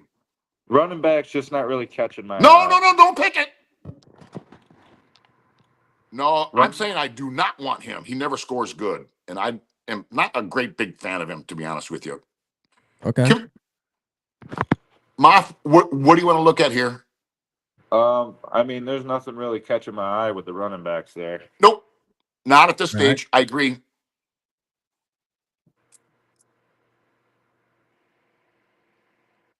Let's go chat. Man, I don't know. I'd say corner. Corner and inside linebacker. Yeah, there you go. We can check out linebacker for sure.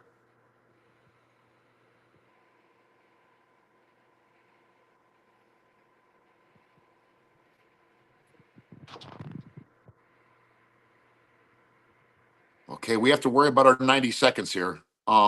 Just go back to big board. Moff, go back to big board. Yep. I'm trying to be respectful of the rules. Well, there was a little more. Dude, how can we really pass up on Ty at that stage of the game? Seriously, what are your thoughts? Let's go with it, man. Take it. All right. Let's go. Dude, this is fire. All right. I know we didn't address cornerback. But I'm truly thinking that we're going to get Asante here coming up. Or who's that dude that was just released from the Raiders? Josh Jones, I think. Jack Jones, yeah. I think we're going to get one of those. What do you want to look at here, bro? You want to look at a running back here? Or just big board?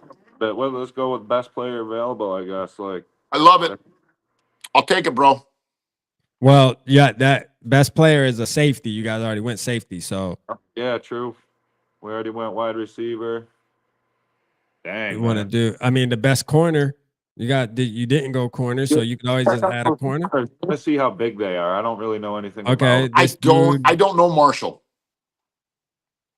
So this Oh, dude is 6'3", 185. That I love 6'3". I'm huge on that side. Can Za we Frazier.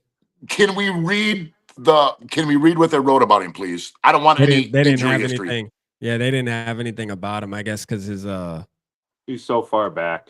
yeah, he's so far back. They All haven't right. done a write up on him yet. You Or they know, might not. Moth, if you're good with it, I say send that round down range. Let's get it, man. What do we got to lose? It's the end of the draft for us. Let's go, man. Za. I Special like the teamer name. for sure. Za Frazier. Hey, and I guess fun fact is he comes from UTSA where your boy from the Seattle Seahawks got him, man, that I wanted, man. What's his name? The tall corner, man. Oh fuck. I forget his name, man. Ran super fast. Drop it in the chat. Who knows what I'm talking about, man? I think it was the Kenton? No, it's somebody. No, I know once I see his name, but he went to the same school and he was tall like that and fast as a mug, but he's a beast too. Somebody got their ass kicked. Woolen, there we go. Shout out Sarah, man. Tyreek Woolen, man. Shout out Tyreek Woolen, man. Know what I mean? Like, yeah. Same type of deal, man. That boy there, I wanted him bad. All right, so and got a good plus. A plus, A God minus, damn. Whoa! Holy shit. Oh boy got a good grade. Let me download this. This might be, I might have to post this, act like I did it. Let me Hey, even a blind squirrel finds a nut every now and then. See what happens when I stop dictating the damn mock and I actually let my partner come in and do something for a change? All right, so we got Walter Nolan with pick 26. Well, first we traded with the where they traded with the Rams. They gave up 24 for pick 26 and pick 90. Walter Nolan off the board, Minnesota Viking. Tate Ratledge, which is my favorite pick, I think, out of this whole thing because I love Tate Ratledge. I just think whoever gets him about to get a start. Dude. Yeah, like I just think he's gonna be. I think he's an automatic starting guard. Like facts. Like I would, if we got him, Blake Brandel, you got to go to the bench, brother. I'm sorry, I like you, but I like guys that stare at you like Mike Singletary used to, and that's what Ratledge does. Exactly. Andrew Makuba, great pick. Can't be mad at that, especially in the third round. Like, come on, they had to give you an A+ for that. Kyle Williams, wide receiver. There we go, man. I mean. Is your boy Jalen Naylor gonna be in trouble? Probably. You know what I'm saying? Right. Probably. If you add, we'll take it though. He's he's trade bait in a year. Yep. Ty Robinson.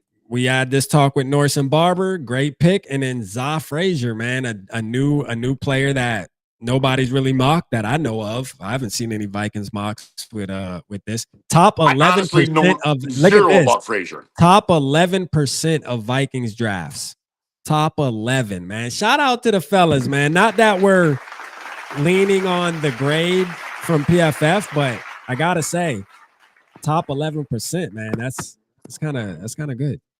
Yeah, we didn't come to play this time. It's over for you people. Yeah, like for sure. This gonna be a hard voting system we gonna have going on here, man. I'm gonna tell you right now. But both were really good. I think both are really good. It's gonna be both were solid. Their draft is solid. I think what I'm gonna do is I'm gonna blank out when I post, being that this is the championship round, because we do have a lot of people that vote that aren't watching the live stream or may not see the live stream. So I think what I am going to do though, when I post these to get voted, I'm going to blank out the grades just because we're not using those, and I don't want people to get, I don't want people to totally respect that. I don't want them to get. I don't want it to be an influence on why they voted for what they voted for. You know what I'm saying? I respect that, brother. Yeah. So I'm gonna blur out the grades when we do post it for it to get voted. So shout out to y'all though. Can't deny that, man. We got the A-ski, man. Let's go, man. And how many total picks did we get, Rap? So you guys got 7? Yeah, 1, 2, 3, 4, 5, 6 picks. So hold on. Is that right? 1, 2, 3, 4, 5. Yeah, 6. 6 picks total. I'll take that. Yeah. So and I think Norris and Barber had, if they had 6, they must have had 8. I think they had 2 more than you guys because I think they either had 7 or 8 for sure. But this a banger, man. They say banger, man. Drop it. They said Angelo said A+. Sarah said F-. What? Yeah, Sarah. she said I'm going F on everybody that ain't me, man. So Norris and Barber had 7, so they had one more. They had one more player than you guys. Angelo said A+. Let's go. A+ from Eric. Let's go. Nah, for sure. I think this shit is. I think Zabel is the pick of the draft. Is pick on draft night. Okay, Gray Zabel. I can see that. Gary would be happy with that. That's his boy. Hey, I love Gray Zabel. What he can offer for flexibility. Steve said A+. Shout out Salif, man. Delt said A. What's good, man? Shout out Salif in the building, man. Let's go, man. Sarah said it's nothing personal. We got A+ from Mr. I Want to Mock. Okay. Hey, that's a badge of honor right there. I'm telling you, Mr. I Want to Mock himself giving y'all an A+, bro. Come on. That might be a first, to be honest. Man, bro. Like, yeah, no, that's big. You know what I'm saying? That's definitely big right there. Man, if we walked out of the draft with either one of these two drafts, I would be tickled pink. There's a yeah. Seriously. For sure. I'm excited to see what Sarah and T-Bell do on Sunday. And I'm excited to see what Purple Papa and Kinetic put together too on Sunday. I think that's going to be fun. I think we got a battle on our hands here, man. To be honest with you, I'm going to keep it real. But I know you guys probably feel a lot more confident with this one than you did the first one, even though the first one turned out to be better than y'all expected as far as the judgment of the community. I'm sure you guys went into this one with a lot of confidence. If you remember what happened to us in our first mock is we didn't get a single trade for anything. Yeah. Never could get a trade. So we stuck to our guns, stayed true. Yeah. Picked what we could, where we could. And loaded up and then whooped ass tonight, right? We'll see, man. I think Norris and Barber's was tough too. I'm telling you, Norris and Barber, I'm telling you, that one's tough to beat. That's going to be tough to beat their draft. They had a good one. It is. Sure. It is. Yeah. I kind of want to pull theirs up real quick. So I got theirs right here too, real quick. I'm just reading it on the side. You guys can't see it, but I'm just going to read it. They got Zabel with the first pick. Then they got Jonas Sanker, the safety, Quincy Riley, Ollie Gordon, Ty Robinson, and Jake Majors. So for a B-. Yeah. Was that my outside voice? That was an A.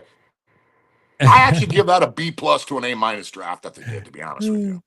Shout out Jay, man. What's good, man? Let's go, man. Appreciate you tapping in, Jay.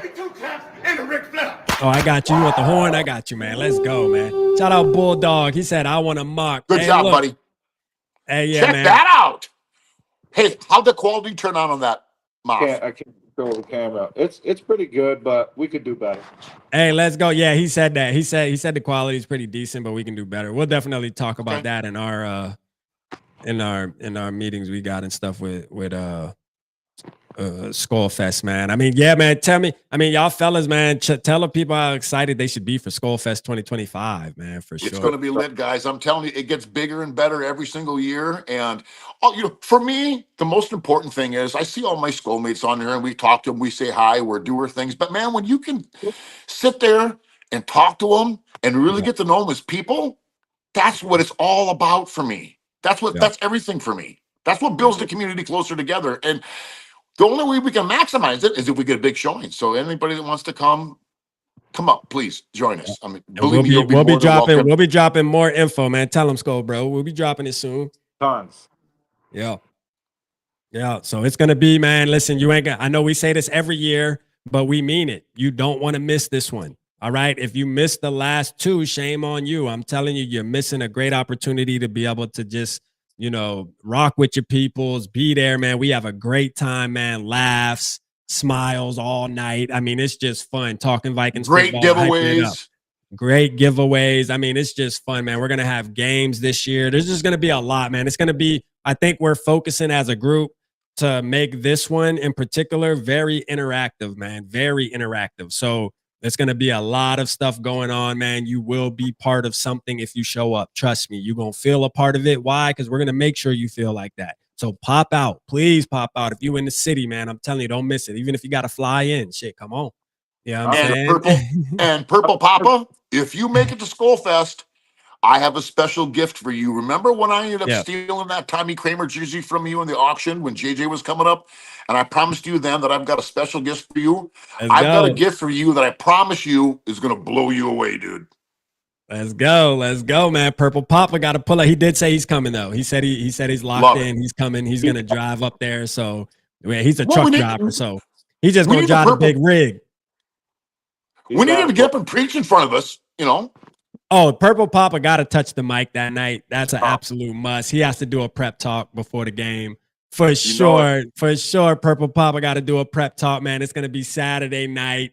The game the next morning, he got to get on the mic and do the tradition. It's only right. Like that's an absolute must. That's happening for sure. There ain't no question about it. There's Too Evil, man. Too Evil. We were talking about you earlier, man. Shout out Too Evil with the 2, man. Hey, Too Evil.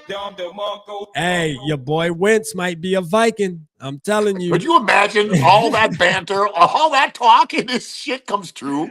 Damn, wow. Too Evil speaking this shit into existence. My boy Nick said, I'm coming. Let's go, Nick. Hey, you got to pull up, man. For sure, man. Yeah, everybody better pull up in here. For sure, man. Shout out my boy Too Evil, man. Appreciate Too Evil in the building. I'm driving this year, man. 14 and a half hours I'm driving.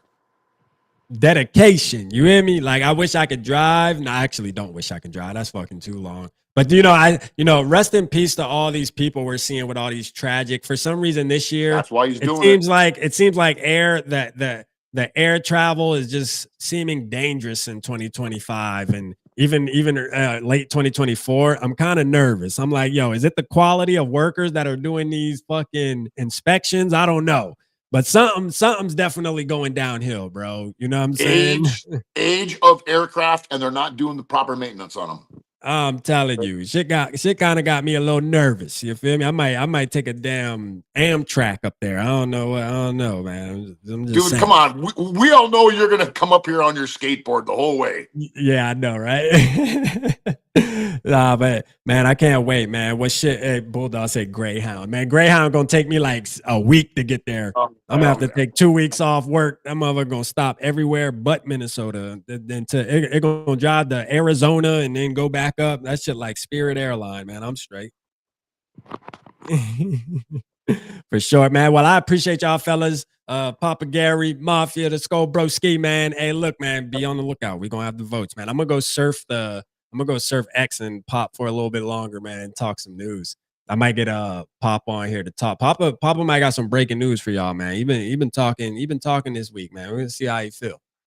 For sure. It would not be a Friday Night Lights without Papa's preaching, man. I'm telling you, we gotta hear what he's talking about, man. I don't know, man. Hey, we gonna see. Hey, he said, I told you go Greyhound rap. Hey, Papa, you know what? You need to call in, man. Hey, the community is live in effect. Let's have a conversation, Papa. Come on.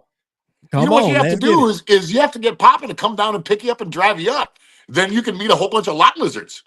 Yeah. I gotta say, I think the community, if Purple Papa calls in and gets on, I think the community gonna be a little, they may be a little hard on it, but I told them, hey, speak about what you want to speak about at your own risk, man. Hey, look here, I ain't gonna tell you what to say, but hey, we can have the conversation. I'm telling you. Well, the great thing about Papa, whether we agree with it or not, the man always stands true to what his beliefs are. Oh no, that's a fact. And total respect with that. He calling too. Look, he's like, oh, don't test me. I'm calling. All right, he's calling, fella. So let me get him on, and we'll get up with you. Peace out. Good job, brother. Yes, sir. Appreciate y'all, man. Love y'all. Proud of you, Moff. And I didn't call you Norris. Yeah, you did this time. You good. Papa, you want to speak about at your own. Hold up, man. Hold on. Damn it. Hold on. I gotta call him back. Hold on, Papa. I'm calling you back.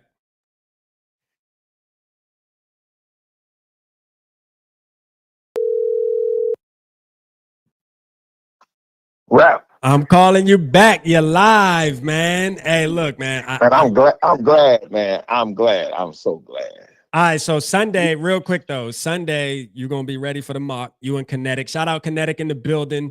Kinetic, my man. Yep. So we posted. We did 2 mocks tonight. The Big 10 bosses will be there. Sunday we will be there with the plan. It's gonna be the purple plan. The Big 10 bosses will bring what we feel is gonna be the meat and potatoes to the getting us where we need to be for the 2025-26 season. We'll be ready. Right. So, and I wanted we were gonna do all tonight, but Sarah's teammate is unfortunately out of town, so I split it up 2 and 2. So I just think it's right to do it that way, just so we don't try to push too much into one night. But we got to see 2 tonight, so you guys kind of got to see. You guys kind of have a little advantage, though, I gotta say, because you saw what you're going up against. Which, man, shout out to Barbara, shout out to Norris, shout out to Papa Gary, and shout out to Skol Mafia, the Skol Broski, man. Hey, look, man, I don't know if you've seen it, Kinetic. I don't know if you just tapped in, but y'all got some homework to do. I'm gonna tell you that right now. I know Papa gonna do his homework. He always doing his homework. Oh, absolutely, man. The book is always in hand. Yeah. Hey, me and Kinetic, the first time up, man, me and Kinetic, man, we found our groove, man, and Kinetic had the idea of trading back with TJ, and we may do some different dealings and variations of what we did last time, or similar. We don't know. You got to stay tuned. Yeah. But the purple analogy will be given to you by the Big Ten bosses, and we ain't playing around. We coming for the win. Yeah. So Sarah and her teammate, y'all better be ready for the beatdown, because it's gonna be a beatdown on Sunday. Let's go, man. Let's go. So Papa, man, let's and we don't have to get too deep into details, man. Let's just talk about a little bit, man. I'm glad you was able to get on, because to be honest with you, we haven't called in a long time and really just talked some Vikings football together in front of the community. Now, we don't got to get into all the stuff we get into behind the scenes, but we can talk about the state of the franchise, man, and what we feeling like on April 11th.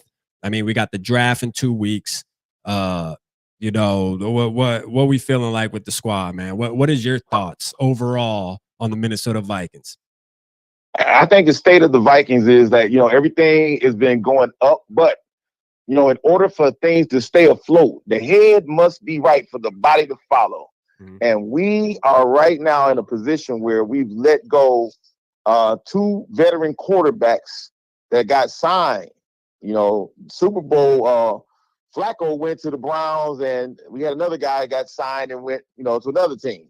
So right now we're at a point now where we got 2 quarterbacks. Preseason is coming.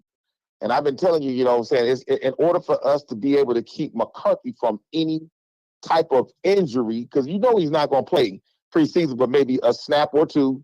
They're not going to risk him getting hurt for the season to come up. That's not going to happen twice. And anybody who knows football knows that's not going to happen. So we do need to get some bodies in there. So I said this.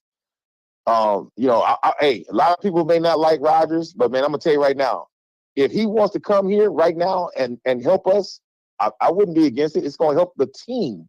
I'm not trying to replace nobody, but he'll help with the team. But if we can't get a veteran like him, because I don't think bringing Kirk Cousins into Minnesota again is, hey man, that just doesn't appeal to me at all. The way he left and the way he was as a player, what is he going to teach McCarthy? How to take money and run? Man, I'm cool with all that. So for me, I would much rather, I'm going to tell you right now, I would much rather get a guy out the college ranks. Now, what would it look like to bring in 2 Big Ten champions? That's how me and Kinetic became the Big Ten bosses, the Ohio State, Michigan connection. We want to bring in another champion into the house. Now, whether or not, we know McCarthy is ready or not, you still got a Big Ten champion, a 6'4", 236-pound quarterback that can put a body out there for preseason. And if McCarthy isn't ready, you got quality coming in. You ain't got somebody that you think is a bum or you think is low quality. You want the team to be from the top to the bottom to be solid. So all the pieces are almost in place. And we're going to add some extra stuff. We're going to put some candles and some sprinkles on the cake. But you're not going to get the full effect of the team. If just imagine this. If McCarthy gets hurt again this year, what's the expectation of the team? Does anybody even know?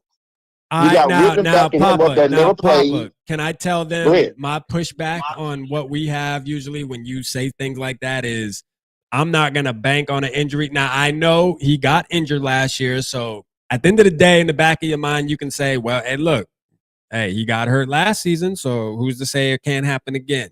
But what I will say is I don't think it's going to happen, and I'm not going into the season. We don't want it to happen, but we don't want it to happen, but you drive with insurance because in case something happens, right? So if you drive without insurance and you ain't got it and you get busted for it, you take an L, right? We're going to take an L if we don't have an insurance quarterback of quality. Just don't throw people on the roster just because you want to spend money or you got to fill a hole. You want the team to be solid. And that's the way I'm seeing it, because if the Vikings are right now building a champion, and I want y'all to think about this, if they're building a championship team right now, why would you have one of the key components of the team to be only one player and everybody else got layers? At every other position, the wide receiver, layers, the tight ends, layers, the offensive line, D-line, running backs. You're layering up with bodies that are good. So if somebody goes down, you can trust that next person coming in.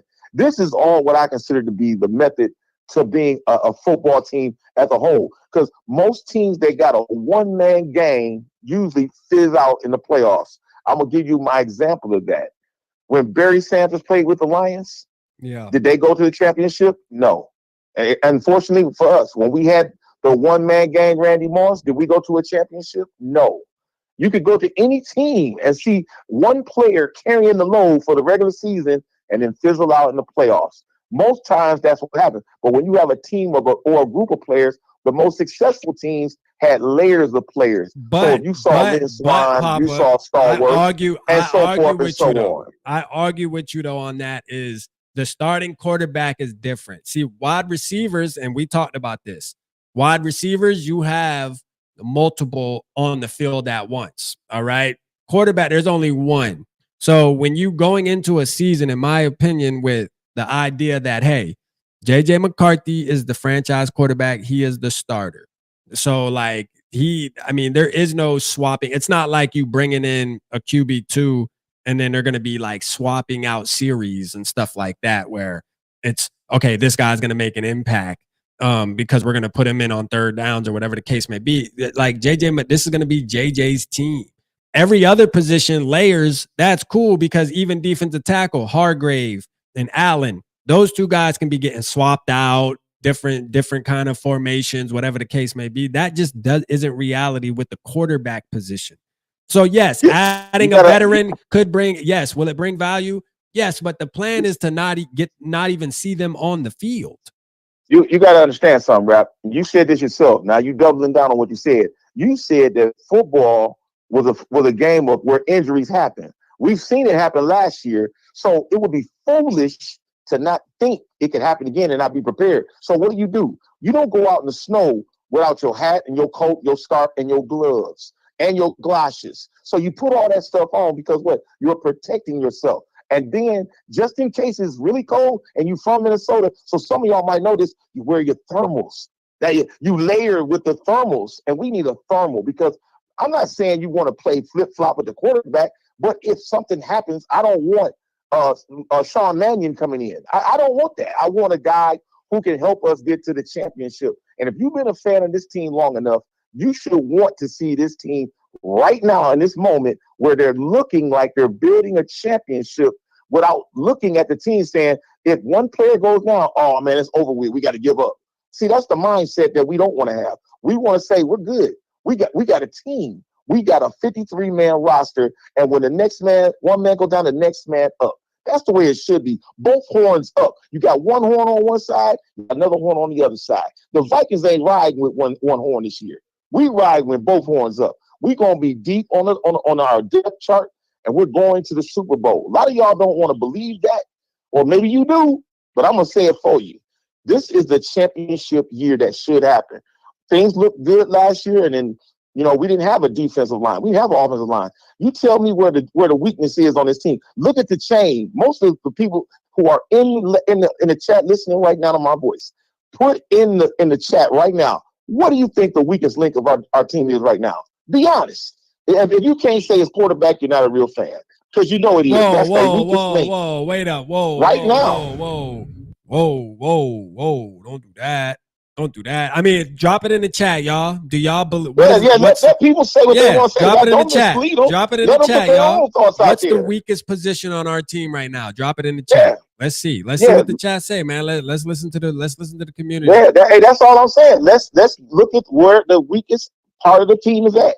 and analyze at player for player. You see for yourself where we are the weakest. And then then you'll kind of gauge what I'm saying. I'm not making this up. Hey, let's see. Let's see, man. Let's see where we the weakest, man. Let's see. Chat, where are we the weakest, man? Where are the Vikings need to improve? Where do the Vikings need to improve on the roster? Papa Gary know football. Papa Gary, you speak out on that. Where are we at the weakest? Yeah, Put it out there. Papa Tell Gary, the truth. Papa Gary will tell it. He'll tell us. You know what I mean? He'll drop down. Yeah, because Papa Gary gonna keep it 100. I know he is. Yeah, for sure. Let's see, man. we'll see what the chat say, man. In the meantime, in between time, man, Drew Lock is off the board.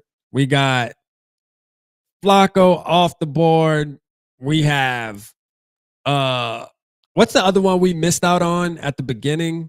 I think there was one that we were talking about. The Vikings were talking about getting, and he was off the board. Hold on.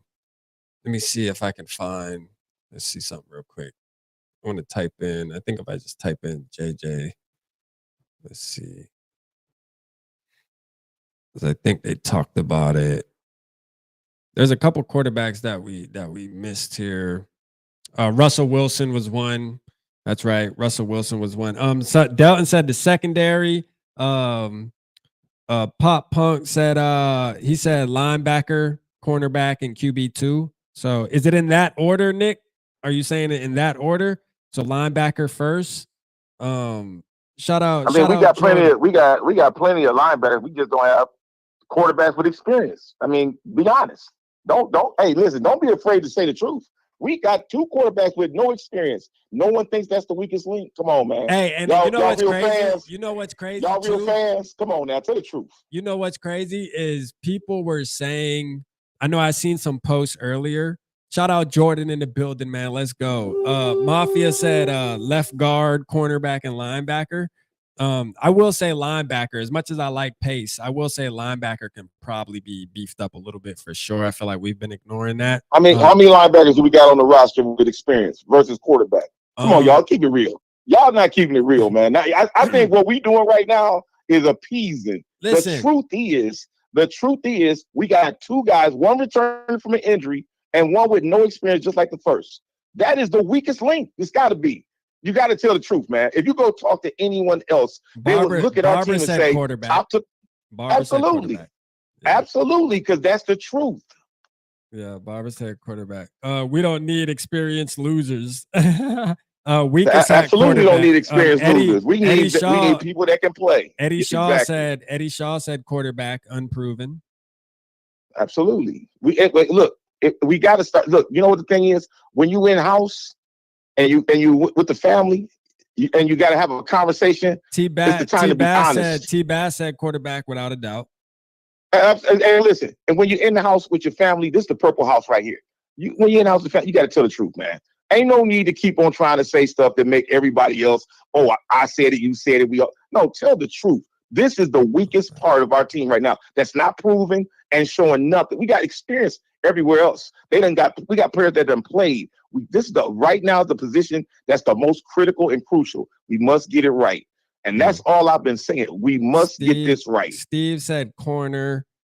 Jay said not having a good backup quarterback would be like giving yourself a purple uppercut. There you go. Hey, I saw some stuff today where they were saying, hey, what if the Vikings actually believe in Brett Rippon as QB2? What if I seen that. I said Rap wouldn't believe this. Rap won't believe that.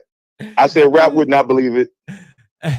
Hey, Brett Rippon, man. Hey, that's QB2. You feel me? Like, so my thing is this, man, with JJ is, and my Skol bro touched on this. They have a plan, right? And at the end of the day, yes, having insurance is important. I think especially for Vikings fans, knowing the past couple years, I feel like since that year Kirk got hurt and we had that QB carousel, and then, exactly. I feel like we should kind of be a little bit more cautious on who we pick and maybe having an insurance plan there. I get that, right? And I think there is going to be one, though. I think that's the difference. A lot of times, I got to let y'all know, me and Papa we're arguing about things in April that really aren't relevant because it's April. I think the timing, right? Like and you do have other fans that I see like, oh, what are we gonna do? The panic levels up, but it's like, bro, it's April. You know what I'm saying? Like we gotta relax a little bit. Now there is players, hey, flying off the board. Like today, we saw 2 quarterbacks gone. Who broke that story, Rap? Who broke that story to you? Well, Tell the people who you broke that said story to you. I got the. Well, I mean, if I'm gonna be honest, I'm like, Yeah, who did you when you first heard it? Where'd you get it from? The Before you notification look. on my phone, bro. Like I gotta be honest. When you first heard it, where But did you hear it from? you guys did call. You guys called me as it happened, like a couple minutes after it happened. Okay. But I do say, man, like Okay. I always tell Papa, you got to tap in with X for your NFL news, and I have Ian Rappaport, Adam Schefter. I got their notifications on, and Schultz too. Anytime anything happens, it just comes to my phone right away. So I usually get to see it, and I do that for the purpose of me obviously doing YouTube. It's good to just kind of get the news quicker, just in case I want to go pop off a little bit. But I mean, yeah, you guys did mention it though when we talked to you and Hammer this morning. So I will say y'all were on top of it. Now let me share this with you. Now I want the base to hear this. Y'all know this year, right now, this season coming up, we're playing also in the NFC North. We're also playing the NFC East and the AFC North. 3 of the most roughest, toughest divisions of NFL football. And I'm asking you guys to look at what I'm saying. We got a quarterback that's coming back from an injury. A lot of people say the injury was nothing, but at least the injury that we do know of kept him out for a year. And the accident that happened to him, or the injury that happened to him, I didn't see any contact. But you do know in this division and the East and the AFC North, contact is going to happen. So that's why I'm saying it's important for us to get a quarterback just in case. Not because I'm trying to replace McCarthy. I'm just saying if you saw what happened to Kirk Cousins, you saw what happened to McCarthy, there's a theme going on there. We've had a lot of players with knee injuries, and I think it's probably the turf that we got that may have caused a lot of this. You know, too bad we can't play on grass, natural grass. It would probably be better. But I know it was put in there for one reason only, for speed. And when you put people in there for speed, the compromise is you're gonna plant that knee, and there's gonna give you a cushion. So yeah, the knees are gonna explode. That's why you get more knee injuries. If you look as a whole, I would like to say that majority of the injuries that you will see are probably happening on AstroTurf. You could go and look at it up for yourself. But I'm saying that for a reason. So there should be a concern for putting a quarterback behind what we have of quality, because injuries happen. And we done seen 2 of our star quarterbacks, Kirk at one point in time, McCarthy. So we should at least be somewhat thinking about having a second quarterback, just because. I would love to see us get a veteran. But if we can't, I want the next best thing. Go get Will Howard from Ohio State. All right, so this opening the door. This opening the door. Happy Friday. 13 days to the NFL draft. I am hoping that the Vikings draft Will Howard, quarterback from Ohio State, to lead this awesome squad that Kwesi and KOC have put together during this year's offseason. Right here, I want to read this. John Gruden. Will Howard to his QB camp. Gruden just compared Howard to Josh Allen ahead of the draft. And honestly, he has a point. I tell you that. Man, this Will Howard guy, he can be a dude, man. Gruden loves what Will Howard brings to the table entering the 2025 draft. Now, I say that to say, Papa, this is going to open the door for you. All right. Okay. And I'm gonna tell the people what we have the conversations. You just said it even tonight too. We have 2 quarterbacks that have no experience, right? And one of your options is, well, we should draft a quarterback that's also going to have no experience. Sell the people on why you think Will Howard is a good option for the Minnesota Vikings to add as their backup quarterback. I'll give you 3 reasons. Number 1 reason is that Will Howard played for the Ohio State organization, which runs a pro-style offense. And the competition that he faced, Texas, Oregon, all the top teams that this year was in the playoff, he played against them, and he had to play at a high level.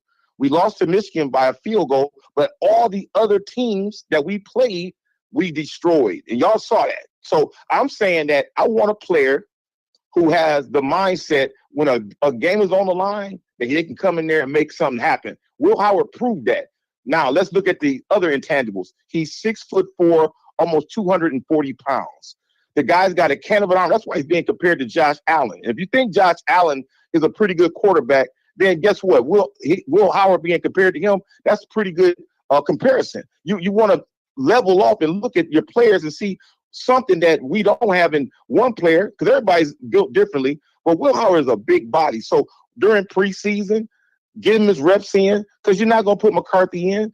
And then you got Rippon playing. He's not going to play a lot of games. So you got two solid young quarterbacks that won't get hurt because they're young enough to take the pounding for the preseason. You know, McCarthy's going to get his touches for maybe a snap or two, and then they're going to pull him out. And then thirdly, like I said, you know, if you're going to get a veteran, get somebody that you at least can want to build with that says, I've been there. I mean, I don't want somebody that hasn't been there, or that's the purpose of a veteran. You want to have a balance of young and older players and middle, because that balances out the team, because everybody has something to offer. The Bible says that he called the young because they're strong and the old because they know the way.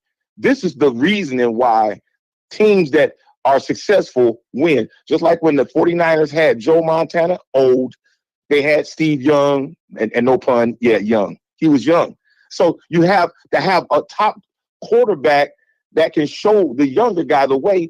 And what was Young's forte? Running out the pocket. What was Joe Montana's? He calmed the team down. I mean, that was a story I told you. I might have told you this before.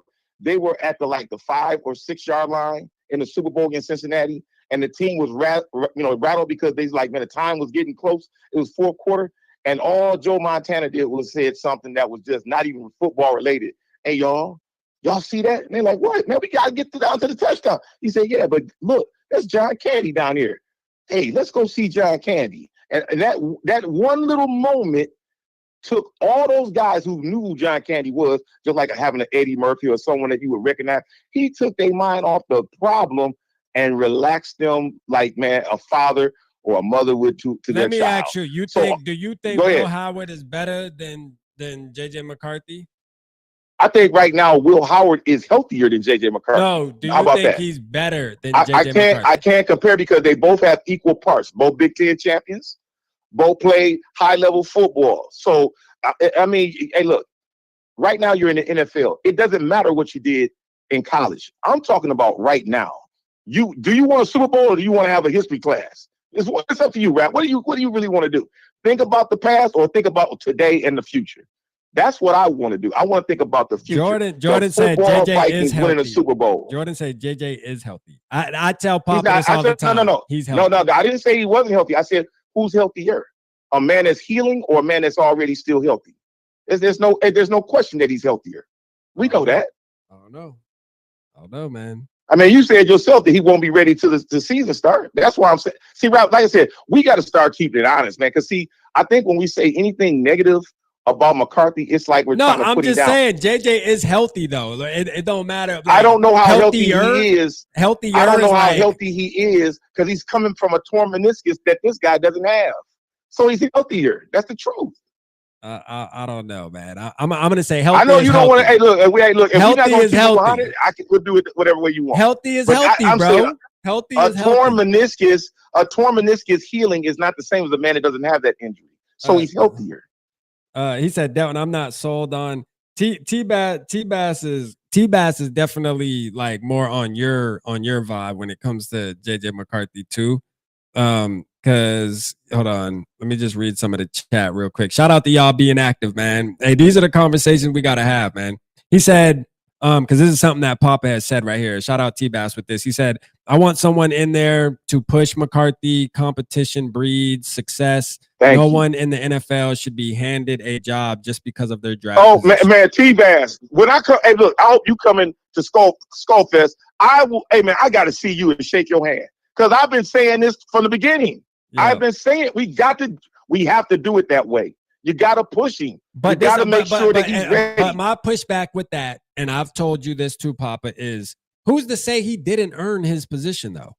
Like when we saw last year in OTAs, we saw in spring training, we saw in the little sample size that we saw in preseason. Who's to say that he didn't earn it? And then this year he was able to sit back in the rooms get all the knowledge, learn all the verbiage. Can- And Kwesi, hold can- on. can- can I- can- Kwesi and Kevin O'Connell came out and said that he checked all the boxes. They gave him certain tests. They gave him things to do during the season, being that he couldn't be physical, but they gave him mental tests so he can have mental reps. And is that not? Can you not earn it that way when you're talking about? Okay, wait. I'm gonna say what you said to me earlier on the phone. Now I want y'all to hear what Rap said now and what he said to me on the phone. He said when he played football, he proved it on the field. That's why he got his spot. Now I'm gonna ask you a question. Do you guys say that a player can play for 1 quarter, be sitting down a full year, he should be given the position, or should he have to reapply and say, hey, I know you were supposed to be the guy, but we still got to know because you may still have another problem with your knee, and we need to see. So I'm just saying, I'm not giving him a pass because he's sitting down with a pencil and pad. But I'm not giving him any type of. You got to prove it on the field. And first of all, Papa, I said I didn't have to earn it based off of, first of all, my school was super small. There wasn't like a plethora of talent, not to take away from my talent that I had because I am naturally athletic. But what I said is I automatically was a starter, and I was a basketball player, but the football coach wanted me on to play football so bad. But how did he make that determination? He made by the you telling him or him determination seeing it? by just watching me play basketball and just knew I had That's athletic it. You ability. did it on the court and you did it on the field. But That's what I'm saying is, why are we discrediting what he did in OTAs, spring training? I'm not discrediting that, Rap. I'm saying that anybody can say, look, man, I've been studying it and I look at this player and that player. What is that going to mean? Didn't we have a dude named Christian Ponder that's had 2 masters and he was a dummy on the field? Come on, man. That dude, hey, man, that dude was smart as you want, and he couldn't do nothing on the field. AKA Josh Dobbs, too. Josh Dobbs, your boy, Josh Dobbs. He can probably build you a rocket to go to Mars, but I'm going to tell you, that motherfucker can't read a defense to save his life. You know what I'm saying? And let me tell you something. And a lot of people in the chat may know this or may not. When Josh Dobbs came to us, he won us 2 games straight up because he didn't listen to nobody. So once he won those 2 games, they tried to reinvent him. You got to stand in the pocket. This dude was doing things like an artist, man. He was flying around, making plays. Then they said, no, you stand right here and then do it like Kirk Cousins. And guess what? He wasn't Kirk Cousins. So he looked bad trying to be somebody he wasn't. In order to be yourself, you don't have to follow someone else's blueprint. Be you. Yeah, and when you're being yourself. But that I told you this earlier, that trying to create magic is not sustainable in the NFL. At some point, for you're 2 going games that look like amazing. Listen, to us. at some point, you are going to have to know how to read NFL defenses. And Josh Dobbs showed very quickly that he struggles in that position. He struggles with that. And because that wasn't natural for him. That wasn't natural for him. That wasn't who he was. And that's why he is a career backup and going to be a backup. Like, yes, he has a couple exciting plays a game, but it's not sustainable. You can't keep running out of sacks and trying to run for 20, 30 yards, hurling over people. That's just not realistic. It's just not going to happen. But this dude just got off the bus and they gave him a jersey. They gave him a jersey and a helmet and said, get out there and do it the best you can. That's what happened. It was great. So in those 2 games with nobody telling him nothing, he figured it out. Then when they tried to tell him, you need to be more like Kirk. Then when they told him, hey, look, you actually have wide receivers out there that need to catch the ball. You know what I'm saying? Like, you need to start trying to figure out your reads. And then that's when we saw it crumble. When the pressure was put on him to actually be a quarterback. The offensive line was horrible, just like it was for Kirk, just like it was for Darnold. There's been a lot of things that went with that. Kinetic has a question for you. Hold on, Kinetic. Let me find it real quick. Kinetic said, ask Papa this. Let me see. Hold on. Ask Papa if he thinks Ryan Day made a mistake passing on JJ for Kyle McCord. If he's honest about that or not, we'll see. You'll need to know about his JJ I'm gonna tell you, takes down. Yeah. We talked about that. We talked about that too, but go ahead, Papa. I'm gonna answer that question by saying exactly this. If the coach who coached him in Michigan didn't pick him in the draft, that was a red flag right there. But a lot of people didn't see that. I'm just being honest. If Coach what's his name? Harbaugh had him all those years and talk about how great he was.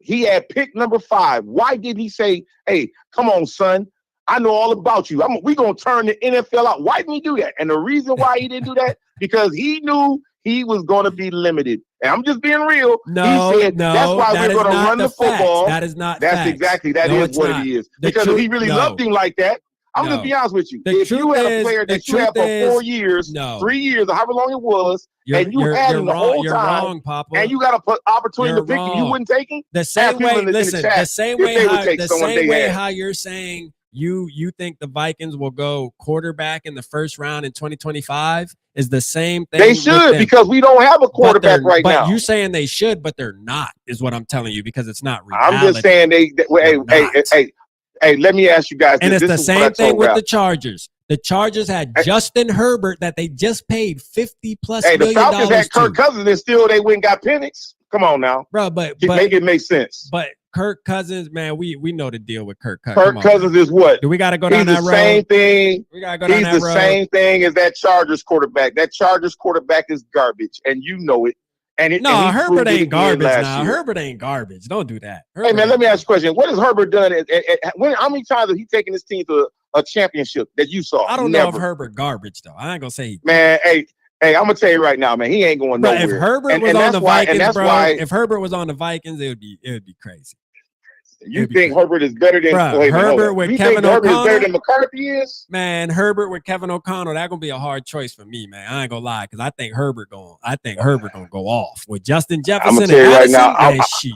I'm gonna tell you right now. He had who was those 2 wide receivers he had? He had all pro wide receivers. What did they do? Nothing, and they both left because he couldn't do nothing. He had 2 all pro wide receivers over there. Go back and look it up and see if I'm kidding you. They never went anywhere. So I'm just saying, man, with the Minnesota Vikings, we got to be more concerned about the team and not just McCarthy only. I think McCarthy is coming back. He's got an injury he's trying to bounce back from, and we got to look at it for that position. So we do need to have bodies there in case. A bunch of lip flapping. Well, hey man, you know what? For those that know football, y'all know that you're not going to go into a game. He's talking about both of us. He's talking about both of us. He said it's just a bunch of lip but flapping. I'm just saying you got to have a player that's going to be able to step in if your leader. This is the year of the Super Bowl for us. I mean, we built this team to be not just an average team. We're going to take the crown back from Detroit this year. Hey, how many people in the chat believe that? Papa, that we're going to take the division back? The Skol Bro said something that me and you talked about behind the scenes too, is you didn't have this energy for Michael Penix with all the knee injuries he had. You didn't. I'm sorry. That is the fact. You did not. Hey, wait. Let me say this. Go ahead. Did I or did I not show you guys the doctor report? You said the doctor cleared him. Wait. Did I not show you the doctor report that said he is 100% healthy? I have not seen one doctor report on McCarthy yet. Facts. Bro, like how much clearer does it have to be though for you to know? Like think about this. I tell and this is for the chat. I tell Papa this is what we talk about behind scenes. Like a doctor coming out and just saying, hey, everybody that in Vikings Nation, your quarterback is 100% cleared. He's good to go. I think that news will come out. But what I will say is the moves, the actions speak louder than the words. When you allow Sam Darnold to walk out the building, when I told you earlier, Papa, you could have gave him 50 extra bucks than what the Seattle Seahawks gave him, and he would have stayed in purple. He would have, because of the relationship he built with Kevin O'Connell. Like he would have. You could have gave him $50 extra, maybe $20 extra, and he would have stayed, right? And we let him walk out the door. And the moment we're in right now, that some fans are talking about, hey, where's the backup? Who's going to be the backup? We need to go get this guy, that guy. Do you really believe that the Vikings would be playing chicken like this if they didn't believe that JJ McCarthy is going to be ready for the season, like ready for OTAs? I mean, OTAs is in like what? I don't know, 3 weeks. I think OTAs for the Vikings. About a month. Because it's after it's about a month. It's after the draft. About a month. I'm saying. Now let me say this. Do you believe that we're being overconfident, not having a quality quarterback with experience on the roster right now? Or do you think that this is the norm? We should do this.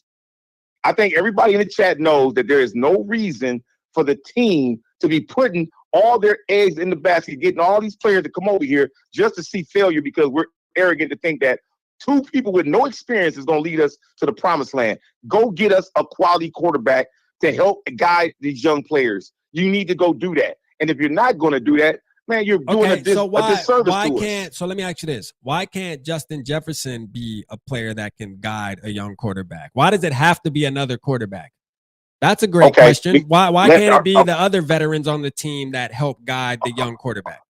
Okay, so here's the answer to that. So you draft wide receivers to do what? To play wide receiver. So now you're taking away from them having to talk to the other wide receivers to help talk to the quarterbacks, which is going to take away from his development because now he's got to learn from someone that doesn't even play the position. So anything he learned from him is like, I think you could do it this way. I think Kirk showed me this way. I think Donald showed me this. You can do this. Okay, so why can't I need a guy that really is a quarterback that's one. So what about Josh McCown and the head coach Kevin O'Connell? Why can't they be the people that guide JJ McCarthy? Because when you're on the field, you need to have the concentration of the player. You don't never see the quarterback sitting in place. It's the backup quarterback. You need somebody in there that understands what's going on in the game.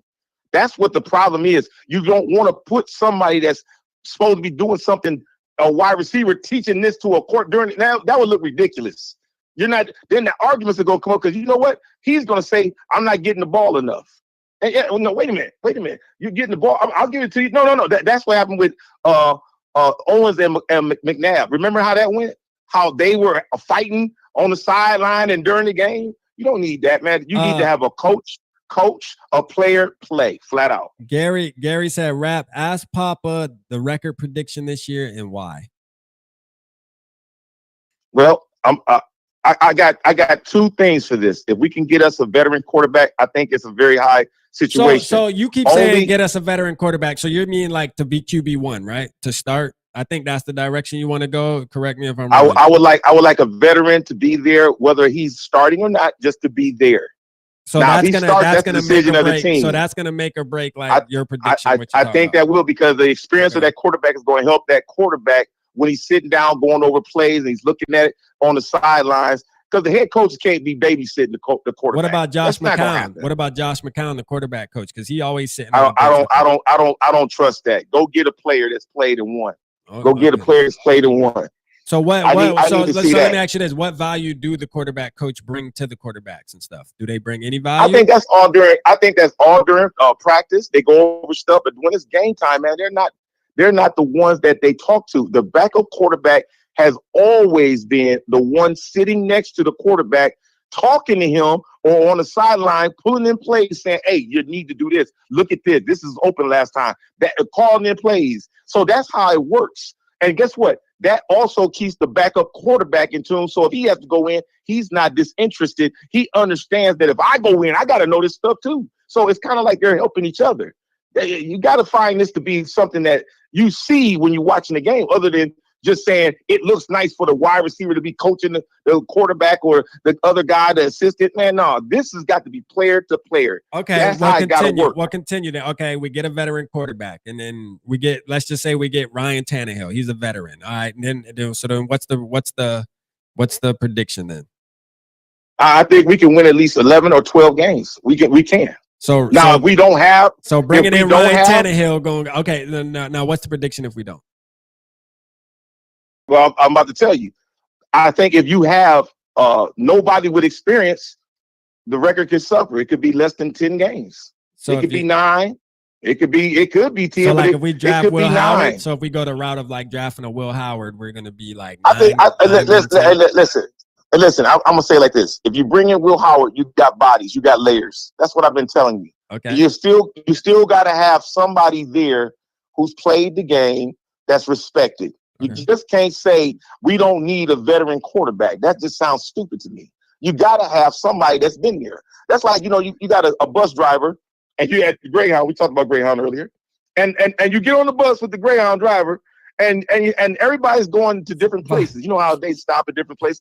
And the driver's never been a bus driver before and he don't know where he's going. Yeah. But you're trusting this guy to get everybody to where they're going. No, it's not going to work.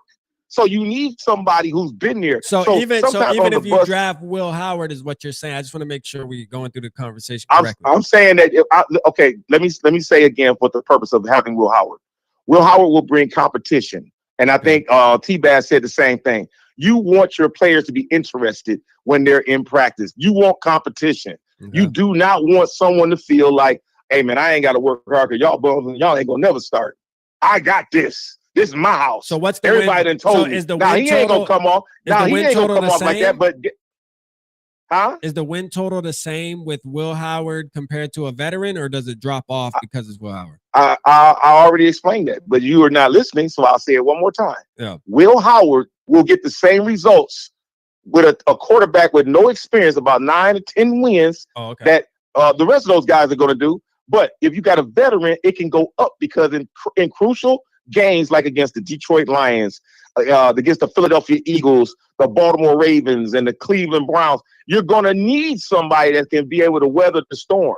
And you don't seem to understand that because you want. So you're saying weather the storm, want McCarthy to be the quarterback regardless. Are you saying weather the storm like they're going to be out there playing, or you mean weather the storm like sitting next to them with the iPad, just kind of telling JJ McCarthy what's going on? When they got to go in there and play, and they're in there and making mistakes, and when they come back and they rattle, they get settled down and they get, hey, look, man, when that happens, this is what you got to do. A player that ain't never seen that before can't tell someone that. Again, it goes back to your analogy. You're not listening to what I'm saying. So when a bus driver ain't been on a route before, he's going to be like, hey, where am I supposed to make this turn at? He don't know where he's going. They all got to learn, but you got to have somebody that's really played the game that they can respect. And they can be like, hey, man, what's the name? He done played. He been to a Super Bowl. He done been to a championship. Ain't nobody even had a game yet. Hey, man, what do we do? I don't know. I'm just like you. Baba said, so he has no faith in JJ. No, you really. I don't think he. What faith do I have in JJ? Hey, I'm gonna tell you what faith I have in JJ. I have faith that the fans were never gonna ever question him. I have faith that he's gonna always be considered to be our quarterback, number one, without the coach saying it, without the GM saying it, because we want him to be. Nothing else. And we know he's coming back from injury. He hasn't proven anything, but we still want him to be that. And I think that's foolish because you got to earn your spot. You got to earn it. And then regardless of where he was picked at, doesn't matter. When you get on that team and you got to play, you got to show that you can do the job. You ever go to a job and you ain't have no experience and somebody says, hey, you hired. No, you got to prove you can do it. You got to go through orientation, training. This is what it's all about. But we're bypassing all that because we love this dude so much. And I think that's a big mistake. Put this man in training and put him up against somebody who's going to give him a struggle so that the team can flourish. But if you're not going to do that, guess what? The team's going to see that. And guess what? Hey, he ain't doing that. Hey, I shouldn't have to work as hard. He ain't. Why should he going to be given this position? I'm not going to work hard either. You're putting the wrong message out there. Let everybody earn their spot. Ain't nobody just going to walk in and just get a spot just because you say it, put it on the field. When we played football in high school, a lot of y'all who played football know what an Oklahoma drill is. Oklahoma drill was for the, hey, man, it was for the ones that wanted it. If you didn't want it, you wasn't going to start. When you lined up for that Oklahoma drill, you knew what it was about. I'm coming for you in that number one spot. When me and my dude, God rest his soul, Big Eric Casey, when we were on that field, hey man, we battled for that number one spot. We battled, and I told him straight up, bro, if you really want to say you number one, meet me on the field, because that's what it was gonna be. I'm not gonna let you have it. We gonna go at it, and that's what it was. You know, it was wars out there. So. That's what it's got to be in the quarterback, wide receiver, running back, defensive line, defensive end, linebacker, safety corner. Everybody got to play to want to win the game, and they want to earn their spot. If I give it to you, you won't appreciate it. All right, so I'm gonna say this for the community that I believe, and this is how I obviously feel too, that we talked about was I don't think it's a crime for the Vikings fans, the community, and maybe there's some who don't, but like me, I'm gonna speak for me. I just have faith and I believe in JJ McCarthy and I believe he's going to carry this team. And there's a couple reasons I told you. One is the system. If Kevin O'Connell can do it with this guy, that guy, and the third guy, I don't think JJ McCarthy's any different. I'm not going to put him in his own separate category and say, well, yeah, he could do it with Sam Darnold and Josh Dobbs and Kirk Cousins, but JJ, I don't think Kevin O'Connell's going to be able to be successful with him. I believe that it's a trend that's been happening, and JJ McCarthy getting in there, I just don't see it really changing. I think JJ McCarthy has the talent to be just like those other guys I just named, if not better, when it comes to being able to succeed in this situation that we have in Minnesota. Again, another reason. Hold on. Another reason is Kwesi came out of his mouth and told all of us Vikings fans, we built this team this offseason for the simple fact that we can plug in a young quarterback and be successful. That's what he did. They intentionally built the team. And I told you this earlier, Papa. They beefed up the offensive line. What is that? Protecting their asset, making sure JJ doesn't get sacked as much, protecting their quarterback. They built up the defensive line. Why? Get a lot of more short fields. Play good defense, a lot of 3 and outs. Get your guy in good position to score. A lot of the things that are happening are strictly because of, and no, we're not saying it's just JJ McCarthy and not the team, but the reality is I think Kwesi and Kevin O'Connell and even Brian Flores went into this offseason making sure they built the team around JJ McCarthy, which successful teams do. I told you this. The Kansas City Chiefs, they drafted Patrick Mahomes. They built the team so that Patrick Mahomes can succeed. The Eagles, they drafted Jalen Hurts. They built the team so he can succeed. The Bills, they drafted Josh Allen. They built the roster so that they can be successful. You know, like this is a formula that has been going on with these young quarterbacks, and I don't think it's any different with the Minnesota Vikings and JJ McCarthy. Like I think. But wait a minute. Wait, now, here's where you're wrong at, because you're saying all those quarterbacks that you named, what did they have different than McCarthy? They were veterans in the league. They weren't just coming fresh out of college. They had been in the league for at least 3 to 4 years or more. No. So that's the difference. No. Wait Josh Allen who? started right away. Josh Allen started right away. No. I'm talking about with Kevin O'Connell at Minnesota. Well, all those players that we had, they were all veterans that worked under Minnesota. That's not the same thing you just said. I'm saying McCarthy is a rookie that ain't played, been injured, and he's not going to be the same as those guys that came over. You name any of them, they've been in the league 5, 6, 7 years. And I want to throw this out there too. Your boy CJ Stroud, another case of this. Being a rookie, coming in, being able to be successful. What does he have to do with Kevin O'Connell? You didn't say that. You said Kevin O'Connell. Yeah, Kevin O'Connell. What I'm saying is the system. Yeah. JJ McCarthy. In our system, we've not had any rookie ever that came in and did anything with Kevin O'Connell just yet. And you're right about that. We've never had a rookie come in. So that's why I'm saying he needs to have reps. He cannot just be given the position. He needs to be trained, and he needs to be up against some of the best. So let me ask you, what results have you got with it not being a rookie coming in? What results have the Vikings got?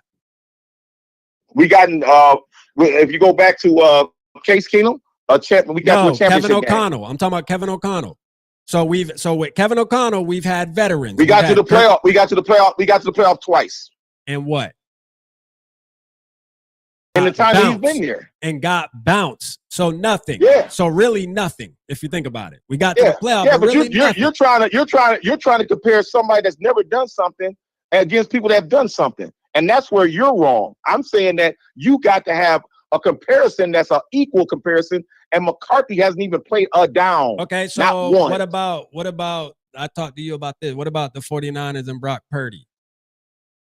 Man, Brock Purdy, man, has been blessed because the coach is a little bit more aggressive than ours. And that's just the bottom line. So again, we don't have that. We don't have that. See, I don't know. I can't agree with that. Our head coach against the Rams and against some other teams, Dan Campbell, looked like he doesn't really want to. Man, I'm serious, man. He look like he want to really go all out like he should. Again, Papa, I think you're finding every reason to just discredit JJ McCarthy and not. How would that? McCarthy didn't even play. Hold on. McCarthy didn't play. That has nothing to do with him. Hold on, Papa. That's the You're coach. not even giving him the opportunity to say, you know what? Maybe because you're not giving us any kind of solution. You keep on just I did give you a solution. What's a solution? You don't want the solution. All right, so what is the solution with JJ McCarthy? Okay, now here's the solution that I've been telling. This is the solution I've been telling Rap, y'all. In order for him to be good, McCarthy, he must be put in the ring of fire. He must be going out without being told like he hasn't been. He even said it himself. I have not been told I'm the quarterback one. We need to stop people getting up in his ear. You're the quarterback one. You're the quarterback one. Don't worry about it. The team is yours. Stop all that foolishness. You need to go out there and show it. I don't want to hear about it. Don't talk about it. Be about it. Go out there and prove you're the one. And it shouldn't matter who's out there on the field competing against you. If you are everything that they say you are, show it to us. And if you can show it to us, we ain't got no argument. But if you ain't gonna show it to us, to me, what it all comes down to is this: somebody's wanting for us, like brainwashing. Hey man, you know he's the greatest. You say it now. You say it. You no. Let his game say it. Now, when your game says it, how many of us ever said, hey man, you know Jefferson's the best wide receiver, and we got to keep telling everybody that? We don't, because we see it and we know it. Anybody in the NFL will tell you Jefferson is the best. When we look at Jones as a running back, we don't have to say how good he is. We know how good he is. But for some reason, we got to keep babying McCarthy and saying, oh, he's the best. He's quarterback one. And ain't no one else saying you're wide receiver one. You're running back one. Why are we doing that? And the only reason is fans are wanting that. And it's making McCarthy look bad, because McCarthy should be coming in, proving it without all this other foolishness. Just go out there and do your job. Your job work will give you a promotion. Who goes to a job and they say, hey man, I'm doing the best job, and tapping their chest, or someone saying he's the best worker we got here? No one does that. Your bonus will say that. Your tenure being at the job will say that. You don't have to go out there and tell nobody that. This is what we're making a mistake with McCarthy. Let him put it on the field. I don't want to hear it. I want to see it. I've been a fan for 52 years. I don't care about what you did before you got here. I care about what you're going to do now. If you're going to win this team a Super Bowl, I want to see you out on the field and proving it. Then that way I can be able to promote you and say, hey, he's getting the job done. I can't say you're getting the job done if all I'm doing is saying, oh, he read a book. Oh, he talks a good game. Oh, he got the hairstyle like Tom Brady. Man, I don't care about none of that. Okay, you got to put it on the field. So why were you pushing for Penix to come in last year without showing you anything and saying that he'll take us to this level and that level and he'll throw for 4,000 yards? Him and Jefferson would go crazy without you seeing any evidence. You were wait a minute. I do have evidence, because he did throw for 4,000 yards for multiple years in college. You just said you don't care what players do in college. You just said we got to throw that out the window. No. Let me say something. McCarthy never did that. Number one. Not once. He never threw for 3,000 yards. But hold on, Papa. Hold on. You're contradicting yourself. He never threw for 3,000 yards. But you're contradicting yourself. You just told all of us. I'm not contradicting myself. Yes, you are. You just told all of us that this is what they do until they come in the NFL. That's their resume right there. So what does your resume say? My resume said I put up 4,000 yards 3 or 4 times since I've been in college. So I have to look at that and say, if you can do that, just like I did with Darnold, if you can do what you did with them other teams with no talent, you're going to win 12 games and have a 12-5 record. And I said that last year at the beginning. You said he wouldn't do anything. Then you bit on it and said, I see it. So I get 16. it. I get it. For Penix, we can do that, but for anybody else, we can't do. Hold on. You got a resume that says we can't say that JJ McCarthy, won a national championship. I didn't say you couldn't say that. Now you're making that up. I didn't say that because you said you don't care about what players do. Hey, everybody on this line heard me say this. We got 2 Big Ten champions, and we bring in Will Howard.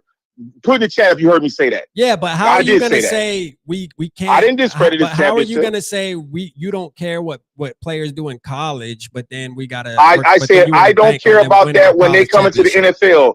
You got to prove it on the field. So yeah, guess what? Penix put up 4,000 yards in college, but it don't matter. He ain't on our team. But if he was on our team, you would have to prove it in Minnesota. I don't care about all that. When you put on that purple and gold, that's when your resume start with us. It don't matter. That's for anybody. That ain't just for McCarthy. That's for anybody. Well, I think this conversation is where, and shout out everybody in the chat tapping in, man. Me and Papa actually have these conversations offline a lot. We go, man, this is a regular thing with us. I don't even want to tell Papa what we talking about. I don't even want to tell Papa about this. You know what I mean? Michigan quarterback, man, Bryce Underwood gonna be putting belt to his Ohio State Buckeyes for the next 2 years. And I don't want to tell Rap that he's so wrong, but that's all right. At least 2 years, boy. They're gonna be he gonna be real mad. Hey, I want y'all to remember this. We going up into Michigan, and we gonna make them remember what they did when they showed up at our house. We gonna remind them who we are. We gonna say, and the new champion with the belt right there. Hey, Bryce Underwood he thought McCarthy was bad on him, boy. Oh man, he about to be in for it, man. I'm gonna tell you right now, man, it's gonna get nasty. You hear me? But no, I mean, in reality, man, I think it's this. Papa is, at the end of the day, he wants to see evidence of JJ McCarthy. A lot of us, we feel like we've seen the evidence based off of evaluating in college, because that's part of the process. When you looking at players, you're like, hey, this player did X, Y, and Z in college. I think he'll fit good in the system in NFL. And that's kind of what JJ McCarthy fans did, and that's why they like him. On top of the small sample size, it was a small sample size, but it was a sample size. You saw what he did in the preseason game, and you were like, yo, this kid kind of understands. Like, he's making the right decisions. He's reading the defenses. Mind you, it was against, twos or whatever the case may be. But at the end of the day, he still did it at a high level. He looked a lot better than everybody else on the field. So it proves that, hey, he's more superior than the twos and threes, obviously, then, because he was out there dominating them. So, and that's how you gauge things like that, in my opinion. And he just looks like he has what it takes. Now, yes, at the end of the day, I'm a JJ McCarthy fan, but yes, he still has to go out there and prove it. That's why I say a lot of times these arguments we having in April, it's a little bit irrelevant, only because from what Papa's standpoint is, he's not going to change his stance until JJ McCarthy actually takes us to a certain level, and then he'll jump on board and say, okay, I believe in him now. To where, like, us fans, we're like, bro, we believe it's going to happen. Like, we believe in him right now before he even touches the field. Like, we see the vision. Like, we think the team's built right. We think all the pieces are in place. He's the puzzle piece. He's the last puzzle piece, the franchise quarterback. And that's why we think the way we think. Now, I'm speaking for me, but I think most of the people in the community may tend to feel the same. And if you feel different, that's good too. Like, that's what this whole discussion is about. Me and Papa, we love each other, man. We always doing this. You feel me? Man, absolutely. Hey, look. I know it seems like we getting heated, but you know what? We're very passionate. Yeah. We're like pardon like the interruption. That show, pardon the interruption. Absolutely. Hey, listen. If you're first time listeners on this, man, listen. Me and Rap love each other, man, and we love the Vikings, man. But we keep it 100. We keep it a buck with what we saw about. We just want the team to do well.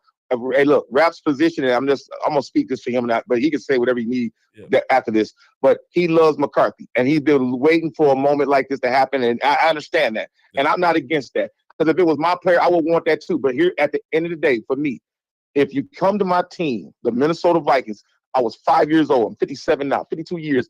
I'm ready for a Super Bowl, and I want the team to be loaded. I don't want there to be no cracks. I want for everything to be in the fridge. I want for us to go out there and dominate everybody we play. And we're playing the NFC East, the NFC North, and the AFC North. This is going to be the year of, hey, man, if we get a Super Bowl, we're going to be one of the greatest teams of all time, because we're not walking through water. We're walking through fire.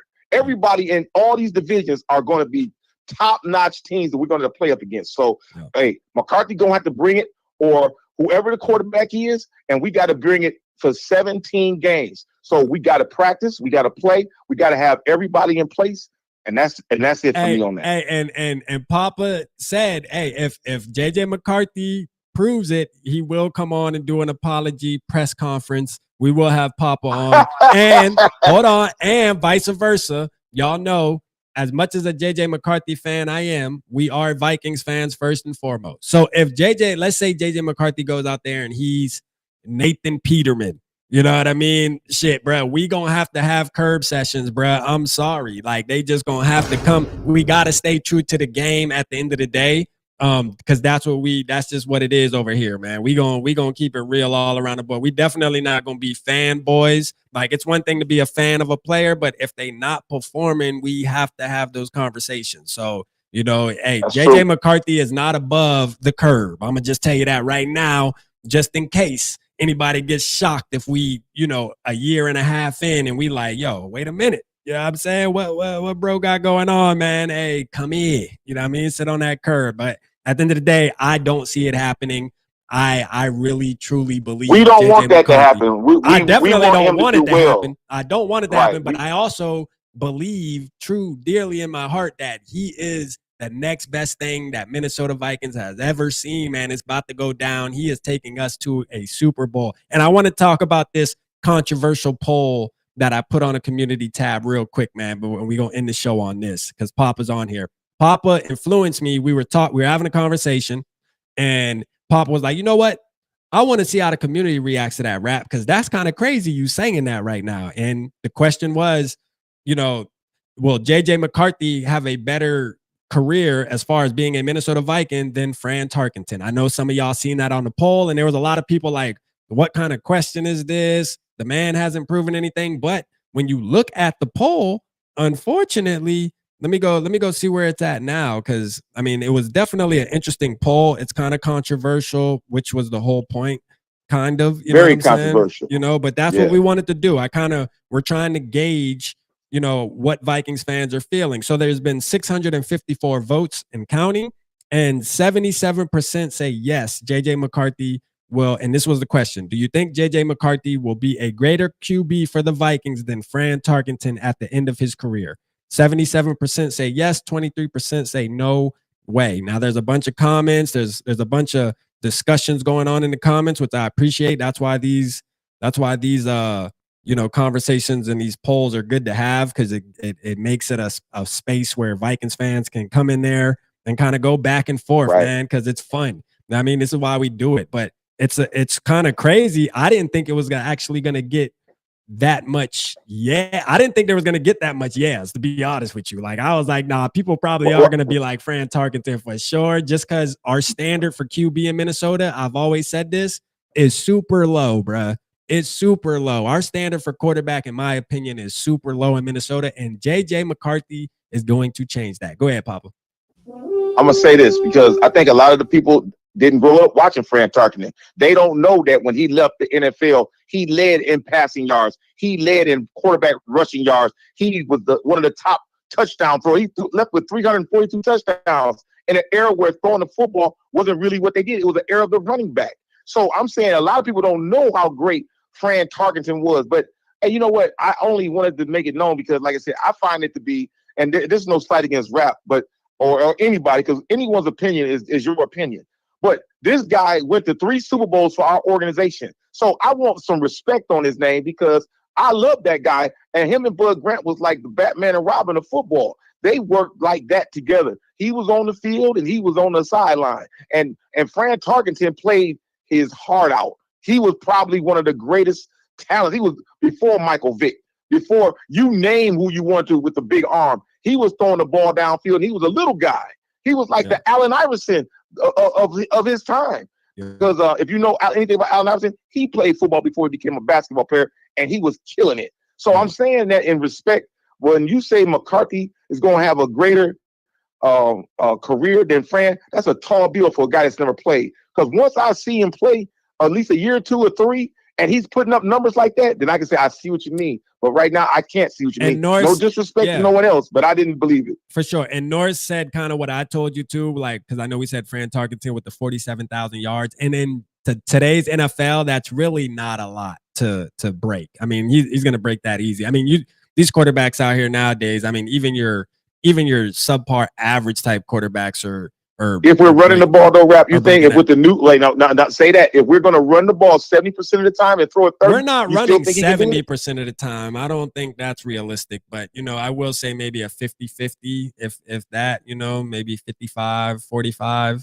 I wouldn't say 70. I think that's a little overkill. You won't win many. I mean, this first year, he's not going to be throwing the ball a whole lot because he's not, like I said, we're in 3 of the top divisions this year. And you're going to string him out to get hit. And Norris said again, me and Norris on the same wavelength with this. Yeah, he said just 1 Super Bowl will make JJ the best Viking QB ever, and that's what I said. And I said, and that's what I was banking on when I hit yes for that vote. All right, and this is not no hate on Fran. You know, I think every Vikings fan loves Fran Tarkenton, respects him, all that good stuff. But again, we gotta stop like putting these players on a pedestal that didn't win a Super Bowl. The ultimate goal is to win a Super Bowl. So if JJ can get us to 1 and win 1, he automatically, like, he's the best. You feel me? Like, that's just in my opinion too. That's a fact. I'm not going back and reading how many yards, even if he only threw for 100 yards during the game. I don't give a damn. He is the best. You know what I'm saying? And that's just where I'm standing on that. But again, it's all good. Let me see what T-Bass said real quick, Papa, because I know he said, would you have to take take Tarkin's passing numbers and almost double them for today's quarterbacks. Yeah. Okay. Yeah. For sure. Yeah, because they didn't throw the ball as much back in Fran's day and stuff too. So it makes sense. You know what I'm saying? I'm not gonna hold his numbers against him either, like Fran Tarkin. And I said this to rap too, because I know that we're talking about, but I said, would you ever say, and this for the chat to say too, would you ever say that JJ McCarthy will ever be greater than Randy Moss? And see, and for those who watch Randy Moss, Justin Jefferson. Yeah. Would you ever say Justin Jefferson would be greater than Randy Moss? Would you ever say that?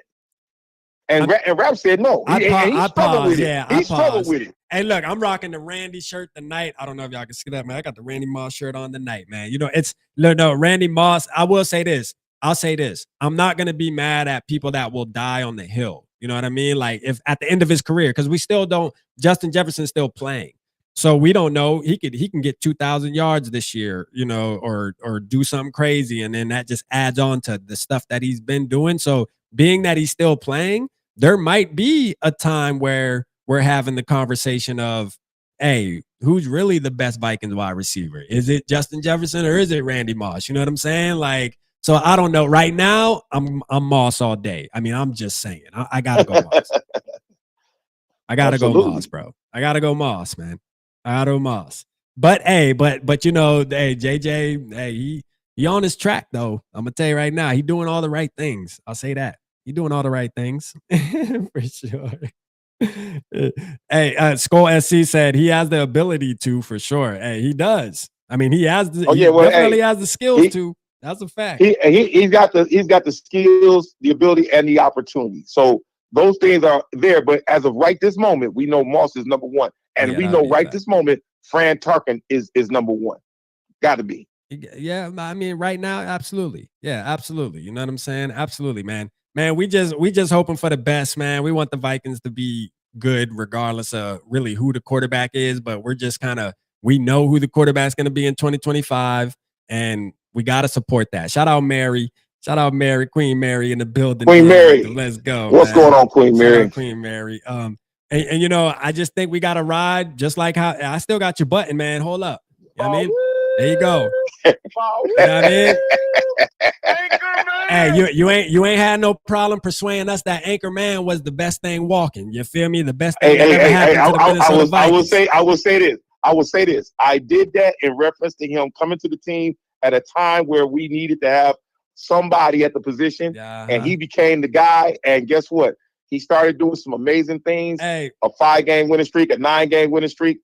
I think he earned his button. That's just me. Hey, let me play one thing real quick. I gotta play this real quick, y'all. Let me play this because this is something, man. And I know most of y'all probably heard this, but we gotta end it on this right here, man.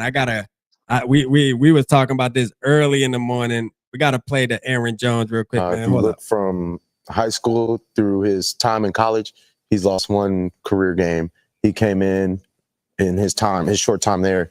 He was balling. Hold on, Papa. The preseason, he ended up getting hurt, unfortunately. But I think it might have been a quarterback battle if he didn't get hurt. He's different here. He's a competitor.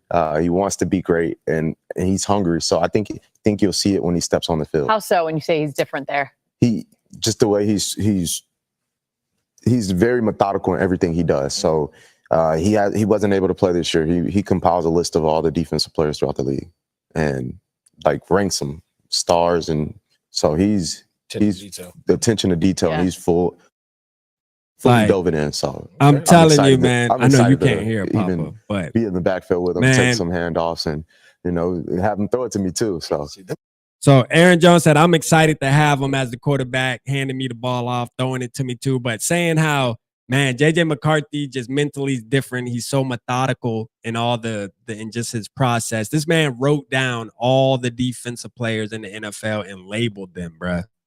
Like, man, I'm telling you, man, that's a cold killer, man. I'm telling you right now, man, that's a cold killer mentality. I'm letting you know, my boy got the Mamba mentality, man. It's about to get shown in 2025. Let's go. For sure. Shout out Aaron Jones, man, with the great insight. You know, Papa don't put value on those type of things, but I'm putting them on there. Papa. Papa, you there? Oh, I know what happened to Papa. I know if it hung up. Hold on. Let me see if hold on. Papa, you there? Oh. Can you hear me, Rap? Yeah, we can hear you now. Yeah, we can hear you now. Okay. All right, so real quick, Papa, what you want to leave the people with, man, before we get up out of here, man? We've been live for almost 3 hours, man. I got to get up out of here. So what you want to leave the people with, man, before we go? Hey, I'm going to leave y'all with this. We are one team, and we're going to one season with one mission, and that's to be Vikings and to win the Super Bowl. So, hey, all the other stuff is just to get us ready and to get us riled up. But hey, you know, we cannot go into this season, man, divided. We must be united. So let's do it as one. For sure, man. Hey, I appreciate you, Papa, man. You already know me and you gonna talk. I'm sure we're gonna argue tomorrow. You know what I'm saying? So and the next day. and the next day and the next day until the season starts. So I'll be ready for you. I'll be ready for you. Oh, hey, by the way, a lot of y'all don't know this, and Rap probably didn't say it. If he did, I didn't hear it. Hey, y'all wish Rap, him and his wife had an anniversary this past weekend. Oh, yeah, last night. Yesterday. Yep. Last night. So 6 y'all years. show some love to my man in the chat, man, and a happy anniversary to Rap. Let him see that. Hey, yeah, appreciate you, Papa, man, and I'll get up with you, brother. Yes, sir. All right, man. Yeah, man. Great convo with Papa, man. Tonight was perfect with Papa, man, going back and forth talking about. Now y'all can see how Papa feels. Y'all know how I feel. And that's the type of things we be talking about, man. We be arguing, man. My wife be like, yo, what's wrong with y'all? But shout out everybody, man. Shout out everybody tonight. I know we had a different camera look tonight. We had a couple technical difficulties starting out the show, but I think it still turned out to a great show. Shout out to Norris. Shout out to Barber. Shout out to Papa Gary. Shout out to Skol Bro, man, the Mox. Be ready on Sunday. We definitely going live on Sunday to finish off the Mock Madness. And then we will have the finals, man. Who will be the winner, man? I'm going to tell you, man, Mafia and Gary, man, they got a good grade, but I'm going to blank out them grades when we do the voting, man. So shout out to everybody, man. Thank y'all for the happy anniversary wishes, man. Me and my wife been married 6 years, man. And it feel like we just getting started, man. Hey, appreciate y'all. Love is real, man. For real, man. When you find somebody, man, it's real. You feel me? Hey, holla at your boy.